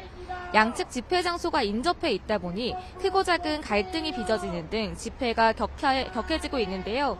경찰은 만일의 사태에 대비해 양측 사이사이 기동대 차량을 대여 이들을 분리하고 경계를 강화하고 있습니다. 네, 체포영장 집행이 이르면 내일이라는 전망이 나오는데 관저 경비 분위기는 어떻습니까? 네, 관저 경비 태세는 여전히 삼엄하게 유지되고 있습니다. 관저 앞에는 통행로가 확보돼 있어 시민들이 자유롭게 다닐 수 있긴 하지만 대형 버스로 차벽이 설치돼 있어 여전히 안쪽을 들여다볼 수는 없습니다. 입구뿐만 아니라 관저로 올라가는 길목에도 버스가 세워져 있고 경내 곳곳에는 철조망이 설치돼 있는 상태입니다. 이르면 내일 윤 대통령에 대한 2차 체포영장이 집행될 거란 전망에 경호처 역시 관저 경비를 더욱 강화하는 것으로 보입니다. 지금까지 서울 한남동 대통령 관저 앞에서 YTN 임혜진입니다. 정진석 비서실장 호소문과 관련해 윤석열 대통령 측 변호인단은 상의한 바 없다고 밝혔습니다. 고위공직자범죄수사처는 별도의 입장을 밝히지 않고 있습니다. 현장 취재기자 연결합니다. 신지원 기자. 네, 고위공직자범죄수사처입니다. 네, 윤 대통령 측 변호인단은 어떤 입장입니까? 네, 윤석열 대통령 측 윤갑근 변호사는 정진석 대통령 비서실장의 입장문과 관련해 YTN 취재진에게 상의된 바 없다고 밝혔습니다. 대통령 비서실장이 윤 대통령의 조사에 관한 대국민 호소문을 발표하면서 변호인단과는 미리 상의하지 않았다는 겁니다. 그러면서 현재로서는 공조본과 제3의 장소, 방문조사 등을 조율할 계획이 없다고 밝혔습니다. 통상적으로 피의자 신분으로 조사를 받게 되면 변호인단이 동석하게 되는데 대통령 비서실이 변호인단과 상의 없이 조사 방식을 발표한 것은 이례적입니다. 그동안 대통령 측 변호인단은 내란 수사보다는 탄핵 심판이 우선이라면서 윤 대통령이 밀폐된 조사실보다 공개된 법정에 먼저 출석해야 한다는 입장이었습니다. 네, 공수처 입장은 나왔습니까? 네, 고위공직자범죄수사처는 아직 정식 대응에 나서지는 않고 있습니다. 현재까지 대통령 측 변호인단이 공수처의 조사 방식에 관한 의견을 전한 바는 없는 것으로 파악되고 있는데요.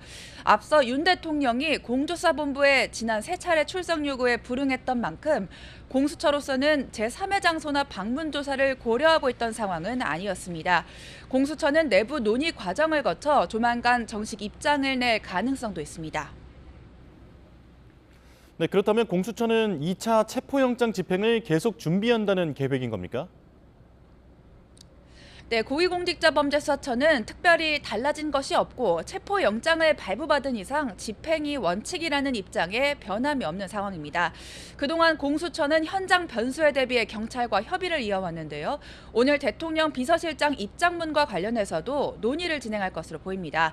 공조수사본부는 일단 물리적 충돌은 피하는 것이 최우선이라는 입장입니다. 이와 관련해 국방부와 대통령 경호처에 체포영장 집행을 막으면 민형사상 책임을, 협조하면 선처하겠다며 공문을 보내기도 했습니다. 만약 이대로 공조본이 체포영장 집행을 강행할 경우에 윤석열 대통령 측의 반발이 예상되는데요. 네, 그렇습니다. 윤석열 대통령 측 변호인단은 체포영장 집행을 유보해달라고 공수처에 정식 요청했다고 주장했습니다. 또 공수처의 수사 권한과 법원의 관할을 문제 삼으면서 불법적인 체포영장 집행을 강행하고 있다고 비판했는데요. 2차 체포영장 집행에 나설 경우 대통령 경호처와 물리적 충돌, 나아가 유혈 사태까지 우려된다고 경고했습니다. 그러면서 경찰은 질서 유지만 해야 하고 체포영장 집행을 지원하면 안 된다고 밝혔습니다. 윤 대통령 측은 내란 수사보다 탄핵 심판이 우선이라면서 윤 대통령이 직접 헌법재판소에 출석하려면 신변 안전 보장이 우선이라는 입장입니다. 지금까지 공수처에서 전해드렸습니다. 윤석열 대통령의 내란 혐의 진상규명을 위한 국회 국정조사특별위원회가 첫 기관 보고를 시작으로 본격적인 활동에 돌입합니다. 국조특위는 전체 회의를 열고 국방부와 합동참모본부, 방첩사와 정보사, 수방사, 특수전사령부 등을 대상으로 1차 기관 보고를 받습니다. 지난 회의에서 173명 기관 증인 채택이 이루어진 가운데 아직 여야 합의가 이루어지지 않은 일반 증인 채택 문제 역시 최대 쟁점이 될 것으로 보입니다. 민주당은 윤 대통령과 김용현 전 국방부 장관, 이상민 전 행안부 장관 등의 증인 채택을 요구하는 반면 국민의힘은 민주당 이재명 대표, 방송인 김어준 씨 등도 출석해야 한다고 맞서고 있습니다. 국가인권위원회가 계엄 관련 재판 등에서 윤석열 대통령의 방어권을 보장해야 한다는 내용의 안건을 심의하려다 시민단체와 인권위 직원들의 반발에 부딪혀 파행됐습니다. 이 안건은 계엄 선포는 대통령의 고유 권한이고 야당이 탄핵 소추안 발의를 남발한 게 오히려 국헌 문란이라는 등의 내용이 담겨 논란이 됐는데 인권위는 다음 주에 다시 심의를 추진할 계획입니다. 이현정 기자입니다. 내란 동조 인권위원 즉각 사퇴하라. 국가인권위원회 전원위원회 회의장 앞 계엄 선포로 야기된 국가의 위기 극복 대책 권고일건 심의를 앞두고 반발이 거셉니다. 윤석열 대통령을 방어권 보장을 권고하는 안건이 상정됐다는 소식에 시민단체와 인권위 직원들이 항의하고 나선 겁니다. 이들은 회의장 입구에서 안건을 공동 발의한 위원들을 막아섰고 현장은 아수라장이 됐습니다. 김용원, 한석훈, 김종민, 이한별, 강정혜 인권위원 등 5명이 발의한 이번 안건은 계엄은 대통령의 고유 권한이며 야당의 탄핵소추안 발의 남용이 국헌 문란이라는 등의 내용으로 논란이 됐습니다. 인권을 짓밟는 내란 세력을 옹호하는 안건이 상정되고 의결된다면 국가인권위원회는 그 존재의 의미가 없어진다. 안건 상정을 주도한 김용원 위원은 내란 수괴라는 건 야당의 일방적인 주장이고 피의자 신분인 대통령도 인권이 있다며 맞섰습니다. 대한민국 국민은 누구나가 불구속 수사, 불구속 재판 받고 방어권을 행사할 권한이 있어요. 중대범죄라도 마찬가지예요. 1시간 넘는 대치 끝에 안창호 인권위원장과 위원들은 발길을 돌렸습니다. 전원위원회는 제적위원 11명 가운데 과반이 참석해야 열 수 있는데 결국 열리지 못한 채 파행됐습니다. 반발이 계속되는 가운데 인권위는 오는 20일 전원위원회를 다시 열어 해당 안건의 심의를 시도할 계획입니다. YTN 이현정입니다. 정진석 대통령 비서실장이 대통령의 방어권을 보장해달라며 호소문을 발표했습니다. 제3의 장소 또는 방문 조사도 검토 가능하다는 입장도 내놨는데 계엄 수사에 미칠 영향이 주목됩니다. 서정빈 변호사와 관련 내용 짚어보겠습니다. 어서 오십시오. 안녕하십니까? 네. 자, 지금 그 정진석 대통령 비서실장의 입장문, 호소문이 발표가 됐는데 이 내용을 보면 어떤 협상 여지를 열어두는 것 같다라는 인상을 주거든요. 어떻게 보셨습니까? 네, 그렇습니다. 사실 기존에는 이제 윤 대통령 입장에서는 공수처의 수사권을 인정할 수가 없다. 그렇기 때문에 차라리 불구속 상태에서 기소를 하면 재판을 받겠다. 혹은 그렇지 않더라도 사전에 구속영장을 치게 되면은 거기에 대해서 법원에서 의견을 밝히겠다라는 식으로 이 수사권 자체를 계속 부정을 해왔었습니다. 예. 그럼에도 불구하고 이번 발표에서는 결국 이 영장 집행까지는 조금 막아서면서도 한편으로는 제3의 장소라든가 혹은 서면 조사가 가능하다라는 식으로 입장을 한번 다시 밝힘으로써 기존 입장과는 조금 비교했을 때 물러선 그런 느낌의 그런 입장이었습니다. 예.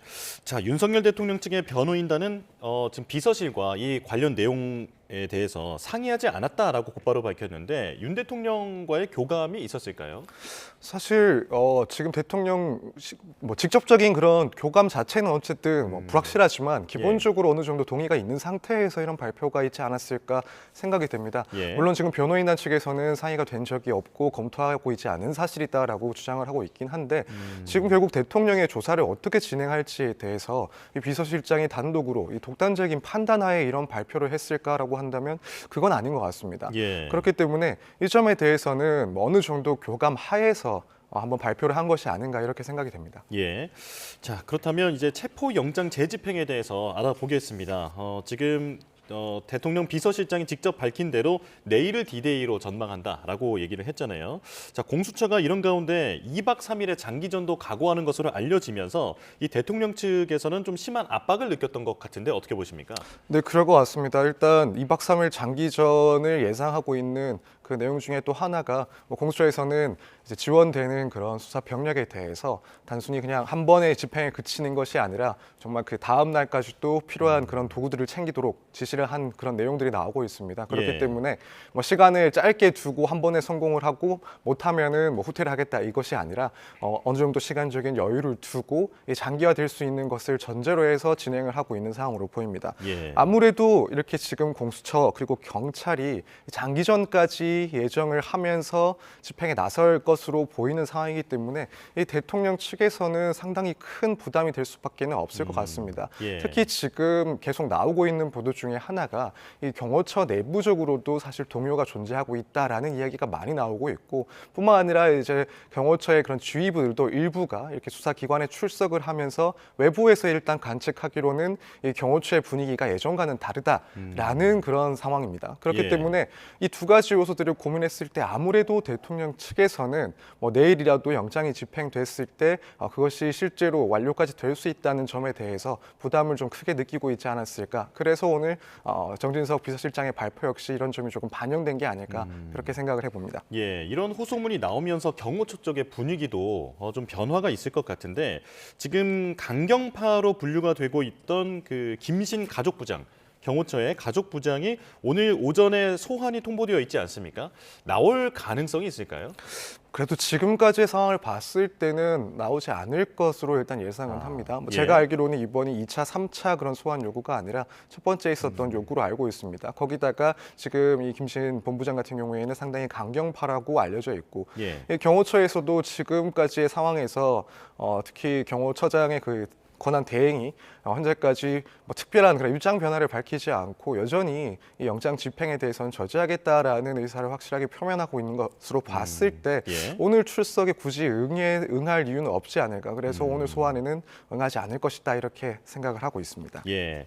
자, 정진석 실장의 호소문에 보면 제3의 장소나 어떤 방문 조사, 서면 조사 이런 가능성도 거론이 되고 있는데 공조본이 받아들일 가능성이 있을까요?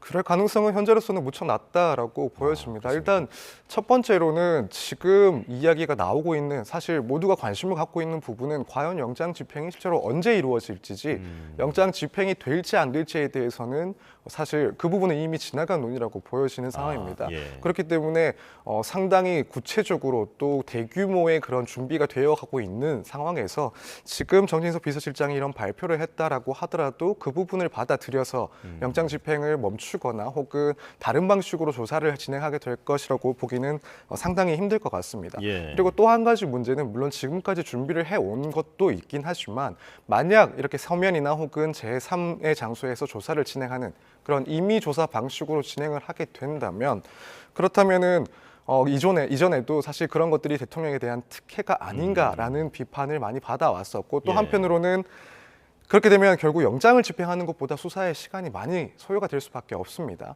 장소도 결국에는 협의를 해야 되고 새롭게 일정도 협의를 해야 되고 그렇게 해서 소환이 됐을 때 그 자리에서 모든 조사가 끝나는 것이 아니라 2차, 3차 조사까지도 진행이 돼야 되는데 그렇게 되면 아무래도 강제적으로 이렇게 구인을 해서 수사를 하는 것보다 시간이 훨씬 많이 지연될 수밖에 없습니다. 그럼 예. 또다시 뭐 공수처나 경찰에 대해서는 이 수사의 지연이 너무 심하다라는 그런 비판이 또 있을 수가 있고요. 그런 점들을 고려하자면 뭐 그런 결국에는 영장 집행을 결국 나아가지 않을까 이렇게 생각을 하고 있습니다. 예, 이제 서정빈 변호사 개인적으로는 이런 영장 집행 계획은 아마 그대로 추진될 가능성이 높아 보인다. 자, 말씀을 해주셨고요.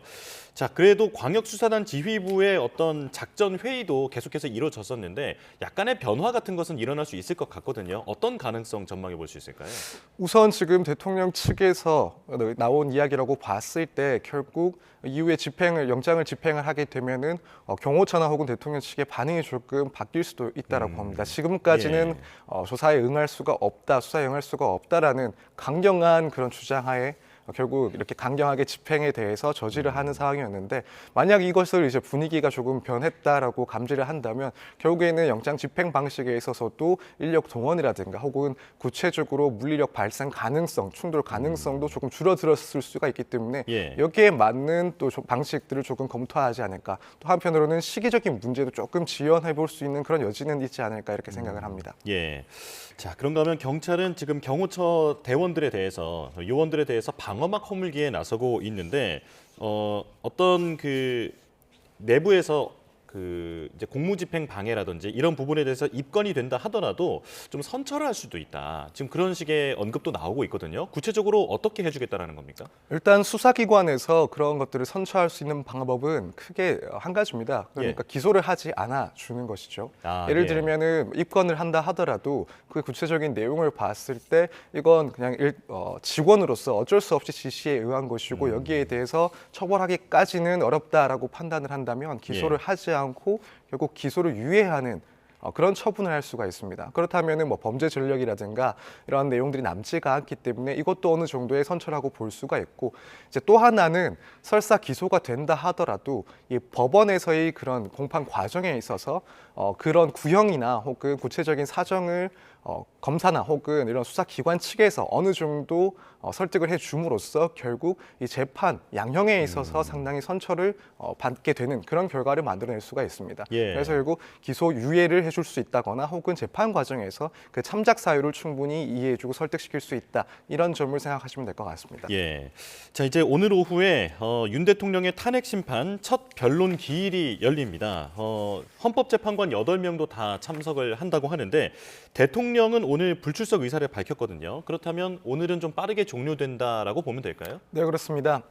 이 첫날 같은 경우에는 당사자가 출석하지 않으면은 구체적인 심리를 하지 않고 다음 기일에 이제 진행을 하는 것이기 때문에 아무래도 오늘은 상당히 이른 시간 내로 형식적인 내용만 확인을 한 후에 끝이 나지 않을까라고 생각이 되고 결국 이제 구체적인 심리는 목요일부터 시작을 하지 않을까 이렇게 보고 있습니다. 예. 자, 대통령 측은 정계선 재판관에 대해서 기피 신청을 했습니다. 공정한 심판을 기대하기 어렵다라는 사유를 댔는데 이게 받아들여질 수 있을까요? 사실 몇 가지 이유를 들고 있긴 하나 이게 받아들여지기에는 조금 어렵지 않을까 현재까지로서는 그렇게 보고 있습니다. 예. 지금 그 기피 사유 그러니까 공정한 재판을 기대하기 어렵다라고 하는 그 근거 중에 몇 가지를 보자면 이제 하나는 국회에서 윤 대통령에 대한 현 사건에 대해서 상당한 심증을 보인 듯한 그런 진술을 했다라는 것과 또 하나는 상당히 진보적인 그런 법원 내 학회에서 일을 했었기 때문에 이 부분은 그 성향에 있어서 공정한 재판을 기대하기 어렵다.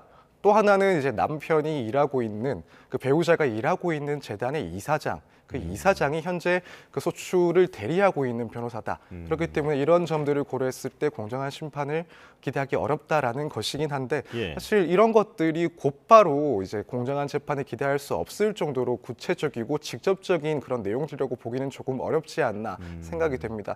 이 과거 박근혜 전 대통령의 그 탄핵 심판에서도 한 차례 그 주심 재판관에 대해서 기피 신청을 했지만 거기에 대해서 각하를 해버린 상황도 있었습니다. 그 이유에 대해서는 이것은 재판 지연을 위한 목적이 보이기 때문에 여기에 대해서는 심리 없이 각하를 했다라고 판단을 했었습니다. 그래서 지금 이런 기피 사유가 인정될지도 문제고 또 한편으로는 사실 재판부에서 계속 재판을 신속하게 진행하겠다라는 입장을 계속 밝히고 있는 상황이다 보니 이런 지연 목적이 있다라고 봐서 또 각하를 할 수도 있는 그런 상황이라고 보여집니다. 예. 이와 관련돼서는 잠시 후 10시부터 관련된 어떤 회의가 열린다라고 하는데 거기에서 어떤 결론이 나오는지 봐야 하겠고요. 그런데 이제 통상적으로 이런 기피 신청이 있으면 그 결론이 나올 때까지 소송 절차라든지 이런 부분이 중단되기도 합니까?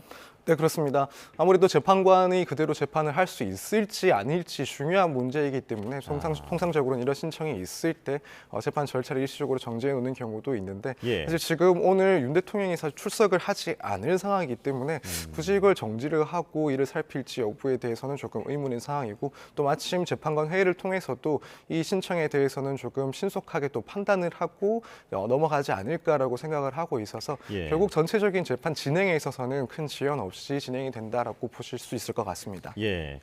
자, 이런 기피 신청 외에도 윤 대통령 측은 무더기 이의 신청을 헌재 제기를 했는데 특히 내란죄 수사 관련되어 있는 검찰과 경찰의 기록을 헌재가 탄핵 심판 그 심리에 참고를 해도 되느냐 이 부분을 문제 삼고 있거든요. 이건 어떻게 알아봐야 될까요?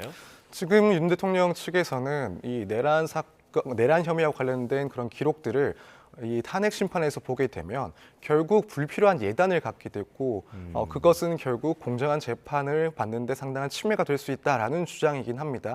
그 내용면에서는 주장을 할 수 있는 부분이긴 하지만 이 법적으로 따져봤을 때 헌법재판소에서는 당연히 그런 수사 기록들에 대해서 확인을 하고 또 송부를 받아서 이 재판에 있어서 고려를 할 수가 있습니다. 특히 지금 헌법재판소에서 직권으로 하는 것도 아니고 결국 국회 측에서 요청한 그 신청에 따라서 이 기록들을 송부받아 내용을 확인하게 되는 그런 과정입니다. 그래서 이 부분이 결국 탄핵 심판 내용과 어쨌든 결부가 되어 있고 관련이 되어 있는 이상 여기에 대해서 헌법재판소가 들여다보고 판단의 근거로 삼는 것 자체는 문제 삼기가 조금 어렵습니다. 네. 이런 지금 이의 신청들이 상당히 많이 제기가 됐는데 재판부는 이 안건 하나하나를 다 따져봐야 할 의무도 있는 겁니까? 네, 일단 그렇게 봐야 할 것 같습니다. 지금 이의 신청은 결국에는 이 재판과 관련된 사항에 대해서 이의 신청을 해온 것이고 사실 내용이 아예 상관이 없다면야 모든 것들을 다 판단할 수는 없겠지만 모두 하나하나 다 관련성이 있는 그런 신청들입니다. 그렇기 때문에 재판부에서는 그 당구를 따지는 데 있어서 그 모든 것들을 일단 검토는 해야 되고 물론 그 정도에 따라서 그 내용에 따라서 그 이의 신청에 대해 판단하는 시간이 많이 걸릴 수도 있고 혹은 신속하게 결정이 될 수도 있고 혹은 더 깊이 판단을 하고 들여다볼 수 있는 그런 차이는 있긴 하지만 결국 지금 이의 신청한 내용 그러니까 뭐 기피 신청부터 시작을 해서 증거와 관련된 내용이라든가 혹은 변론 기일을 지정하는 그런 내용들 이런 내용들에 대해서는 결국 헌법재판소에서도 하나씩 검토를 하고 결국 입장을 밝히지 않을까 이렇게 생각을 합니다. 예. 자, 그런가 하면 한덕수 총리에 대한 탄핵안도 지금 헌재가 심리를 하고 있는데 지금 대통령 측에서는 총리에 대한 심리부터 먼저 진행을 하라라고 주장을 하고 있습니다. 자, 하지만 헌재는 앞서서 수차례 대통령 사건을 최우선으로 심리하겠다라고 하는 입장을 밝혔거든요. 이 재판 순서가 바뀔 가능성도 있을까요?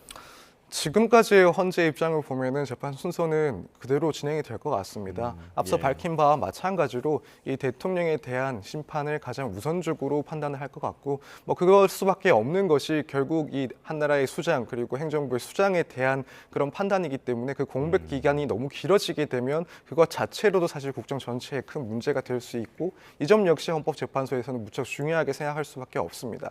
그렇기 때문에 비록 윤 대통령 측이나 혹은 한덕수 총리가 이 총리에 대한 탄핵 심판을 먼저 심판해달라고 주장을 하고 있긴 하지만 그와 별개로 결국 재량권을 가진 헌법재판소에서는 기존 입장 그대로 윤 대통령에 대한 심판을 가장 우선적으로 진행할 것으로 보여집니다. 네, 알겠습니다. 여기까지 말씀 나누겠습니다. 서정빈 변호사와 함께했습니다. 고맙습니다. 감사합니다. 자, 지금 들어온 소식입니다. 경찰과 경호처 그리고 공수처의 3자 회동이 열렸다는 소식입니다. 자, 오늘 오전에 정진석 대통령 비서실장이 대국민 호소문을 통해서 어떤 협상의 여지를 열어놓은 상황이었는데 지금 들어온 소식에 의하면 경찰과 경호처, 공수처가 3자 회동을 열고 있다는 소식이 들어왔습니다. 자, 윤석열 대통령에 대한 체포영장 2차 집행 시에 충돌을 최소화하기 위한 방안을 논의할 것으로 보이는데요. 자, 대통령 비서실장의 호소문에도 나온 것처럼 지금 대통령 측에서는 체포영장 2차 집행 시기를 내일로 전망하고 있는 상황이었습니다. 자, 이런 가운데 정진석 대통령 비서실장의 호소문이 오늘 나왔고 여기에서 협상의 여지를 소폭 열어둔 그런 인상을 줬었는데 지금 경찰과 경호처 그리고 공수처가 3자 회동을 하면서 이와 관련되어 있는 회의를 열고 있는 것으로 보입니다. 자, 윤석열 대통령에 대한 2차 체포영장 집행 관련된 내용이 오갈 것으로 보이는데요. 경찰이 이 회의를 제안한 것으로 알려졌고요. 자, 윤석열 대통령에 대한 체포영장 집행 시에 충돌을 최소화하는 방안을 논의할 것으로 전망됩니다. 자세한 소식은 이어지는 뉴스에서 전해드리겠습니다. America first. America first.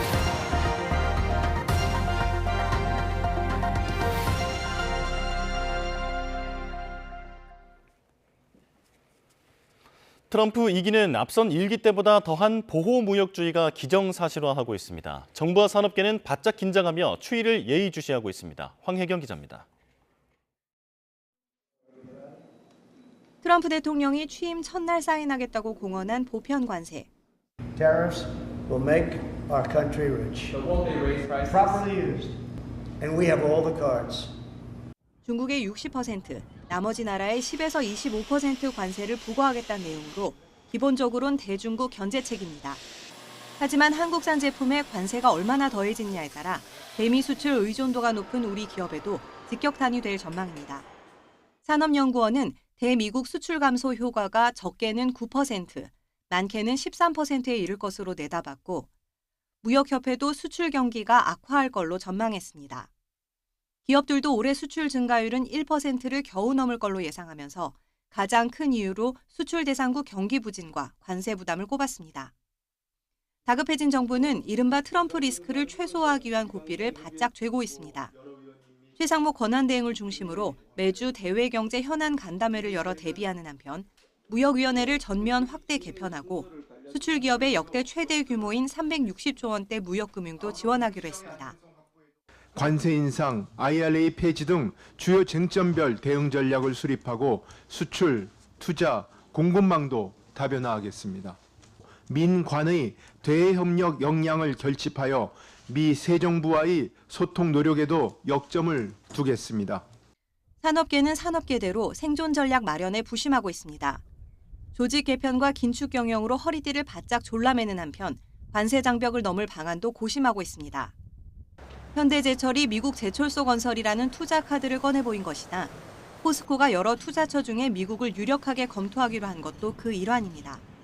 하지만 국내 대기업 대다수가 이미 바이든 정부 시절 미국에 대규모 투자를 했고 경기 위축으로 추가 투자 여력이 부족하다는 점에서 이번 트럼프발 무역 장벽을 우회하기는 쉽지 않아 보입니다. 트럼프의 관세 조치나 다양한 공급망상의 변수들 때문에 최대 수출 시장이 미국인 그런 기업 입장에서는 미국 현지에 투자하는 것도 상당히 고려해 볼 만한 그런 선택지일 것 같다는 생각이 듭니다. 다만 미국 투자가 우리 기업들이 생각하는 것보다 비용도 많이 들고 현재 인프라나 특히 인력 수급 같은 문제들이 녹록지가 않은 현실도 좀 철저하게 따져봐야 될 것 같고요. 내수 부진과 고물가, 고환율에 미국의 보호무역주의까지 정부와 기업 간 전략적이고 전방위적인 협력과 소통이 그 어느 때보다 절실해지고 있습니다. YTN 황혜경입니다. 네, 방금 들은 속보까지 전해드리겠습니다. 윤석열 대통령 측 윤갑근 변호사의 이야기인데요.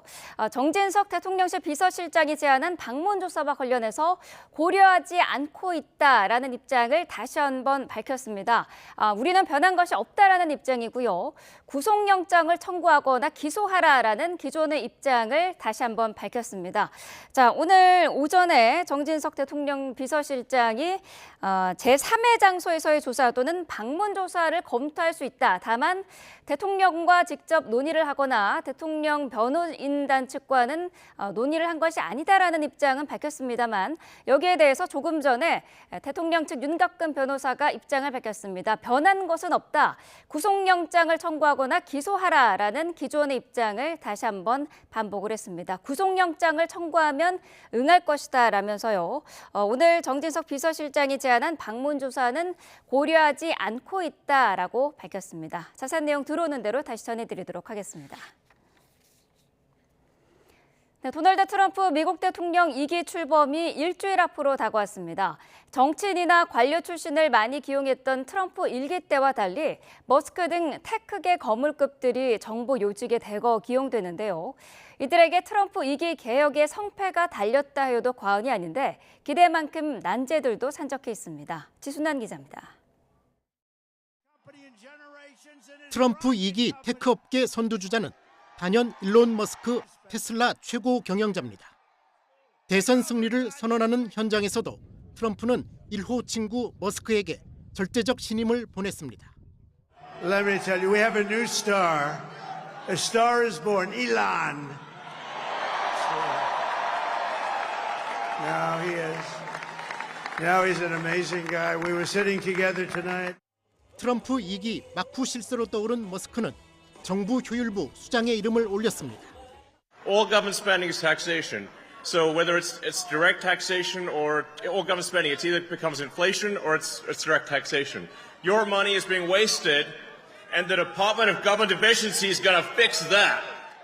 이외에도 벤처 캐피털 출신인 벤스 부통령을 비롯해 머스크와 정부 효율부 공동대표를 맡은 비백 라마스와미도 크게 성공한 테크계 인사입니다. 특히 머스크가 공동 창업한 온라인 결제 회사 페이팔 인맥의 약진이 눈에 띕니다.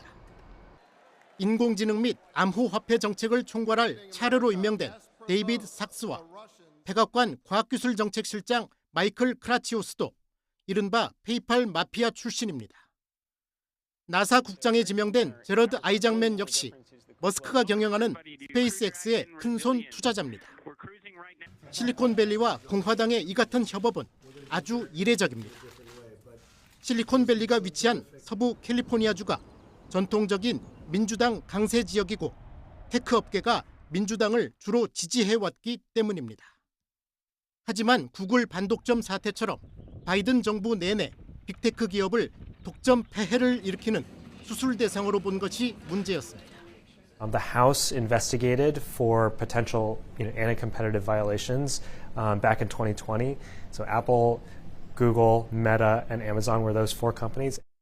트럼프 2기 정부 전면에 나선 테크계 거물들.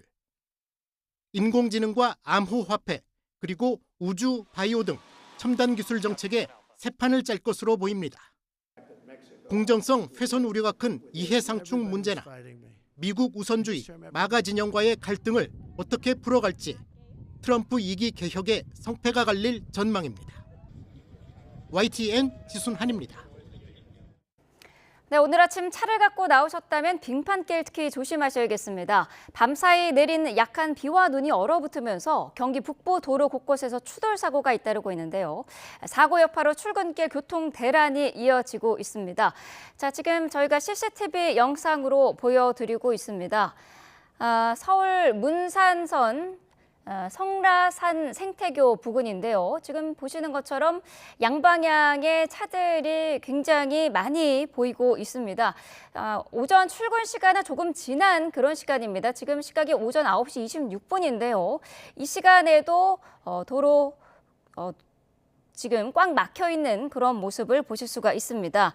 자, 오늘 서울 문산고속도로 고양 나들목 부근에서는 차량 43대가 추돌하는 사고가 났습니다. 이 사고로 13명이 부상을 입은 상황이고요. 서울 문산고속도로 홍도 IC에서도 18대의 차량이 추돌해서 2명이 부상을 입었습니다. 자, 관련해서 사고의 여파로 지금 출근길에 정체가 계속해서 이어지고 있습니다. 서울 문산선 홍도 IC 사고가 난 지점 부근인데요. 여전히 한쪽 방면의 차선이 꽉 막혀 있습니다. 차들이 전혀 이동하지 못하고 있는 그런 상황이고요. 성사교 부근에서도 지금 차들이 움직이지 못하고 있는 그런 상황입니다. 자, 자유로 파주 방향에서도 오늘 차량 44대가 추돌을 했습니다. 1명이 부상을 입은 그런 상황입니다. 밤사이 눈과 비가 내렸는데요. 이게 도로에 얼어붙어서 다중 추돌 사고가 발생했습니다. 자, 이외에도 경기 안산시 상록구에서는 7대 차량이 추돌을 해서 1명이 부상을 입었습니다. 자, 오늘 오전에 운전 계획 있으신 분들 주변에 지금 차량의 이동도 많고요. 또 많이 막혀 있는 그런 상황입니다. 안전 운전하셔야 될 것 같습니다. 네, 이번에는 출근길 날씨도 알아보겠습니다. YTN 야외 스튜디오 연결하겠습니다. 윤수빈 캐스터. 네, 윤수빈입니다. 네, 출근길 날씨 전해주시죠. 네, 오늘 아침은 추위가 심하지 않았습니다. 서울 아침 기온이 0.7도로 반짝 영상권을 보였는데요. 다만 경기 북부를 중심으로는 여전히 가시거리 200m 미만의 매우 짙은 안개가 끼어 있고요. 또 밤사이 내린 눈비가 그대로 얼어붙으면서 도로 곳곳에서 빙판을 이룬 곳이 많습니다. 이로 인해 추돌 사고와 또 보행자 미끄럼 사고가 속출하고 있는 만큼 그 어느 때보다도 안전에 주의를 기울여 주셔야겠습니다. 밤사이 중부지방을 중심으로 내린 눈비는 대부분 그쳤습니다. 하지만 이후에도 전국의 하늘빛이 흐리겠고 공기도 탁하겠는데요. 현재 대기 정체로 인해서 서울 등 중북부와 경북 지역의 대기질이 나쁨 수준 보이고 있고요. 여기에 국외 미세먼지까지 유입되면서 그 밖의 지역도 점차 초미세먼지 농도가 짙어지겠습니다. 오늘 낮 기온은 어제보다 2에서 4도가량 높겠습니다. 서울 한낮 기온 6도, 광주 10도, 대구는 11도까지 오르겠습니다. 오늘 낮 동안 비교적 야외 활동하기 수월하겠지만 밤부터 북서쪽에서 한기가 남하하며 내일 아침에는 날씨가 다시 추워지겠고요. 이에 따라 경기 동부와 강원도에는 한파특보가 내려질 가능성이 있겠습니다. 추위 속 내일은 호남과 제주도를 중심으로 비나 눈이 내릴 전망입니다. 반면에 눈비 소식이 없는 동해안 지역은 대기의 건조함이 무척 극심합니다. 여기에 바람도 강하게 불고 있는 만큼 산불 등 화재 사고가 발생하지 않도록 불조심하셔야겠습니다. 지금까지 서울 상암동 야외 스튜디오에서 YTN 윤수빈입니다. 네, 뉴스업 화요일 순서 마칩니다. 내일 다시 뵙겠습니다. 고맙습니다.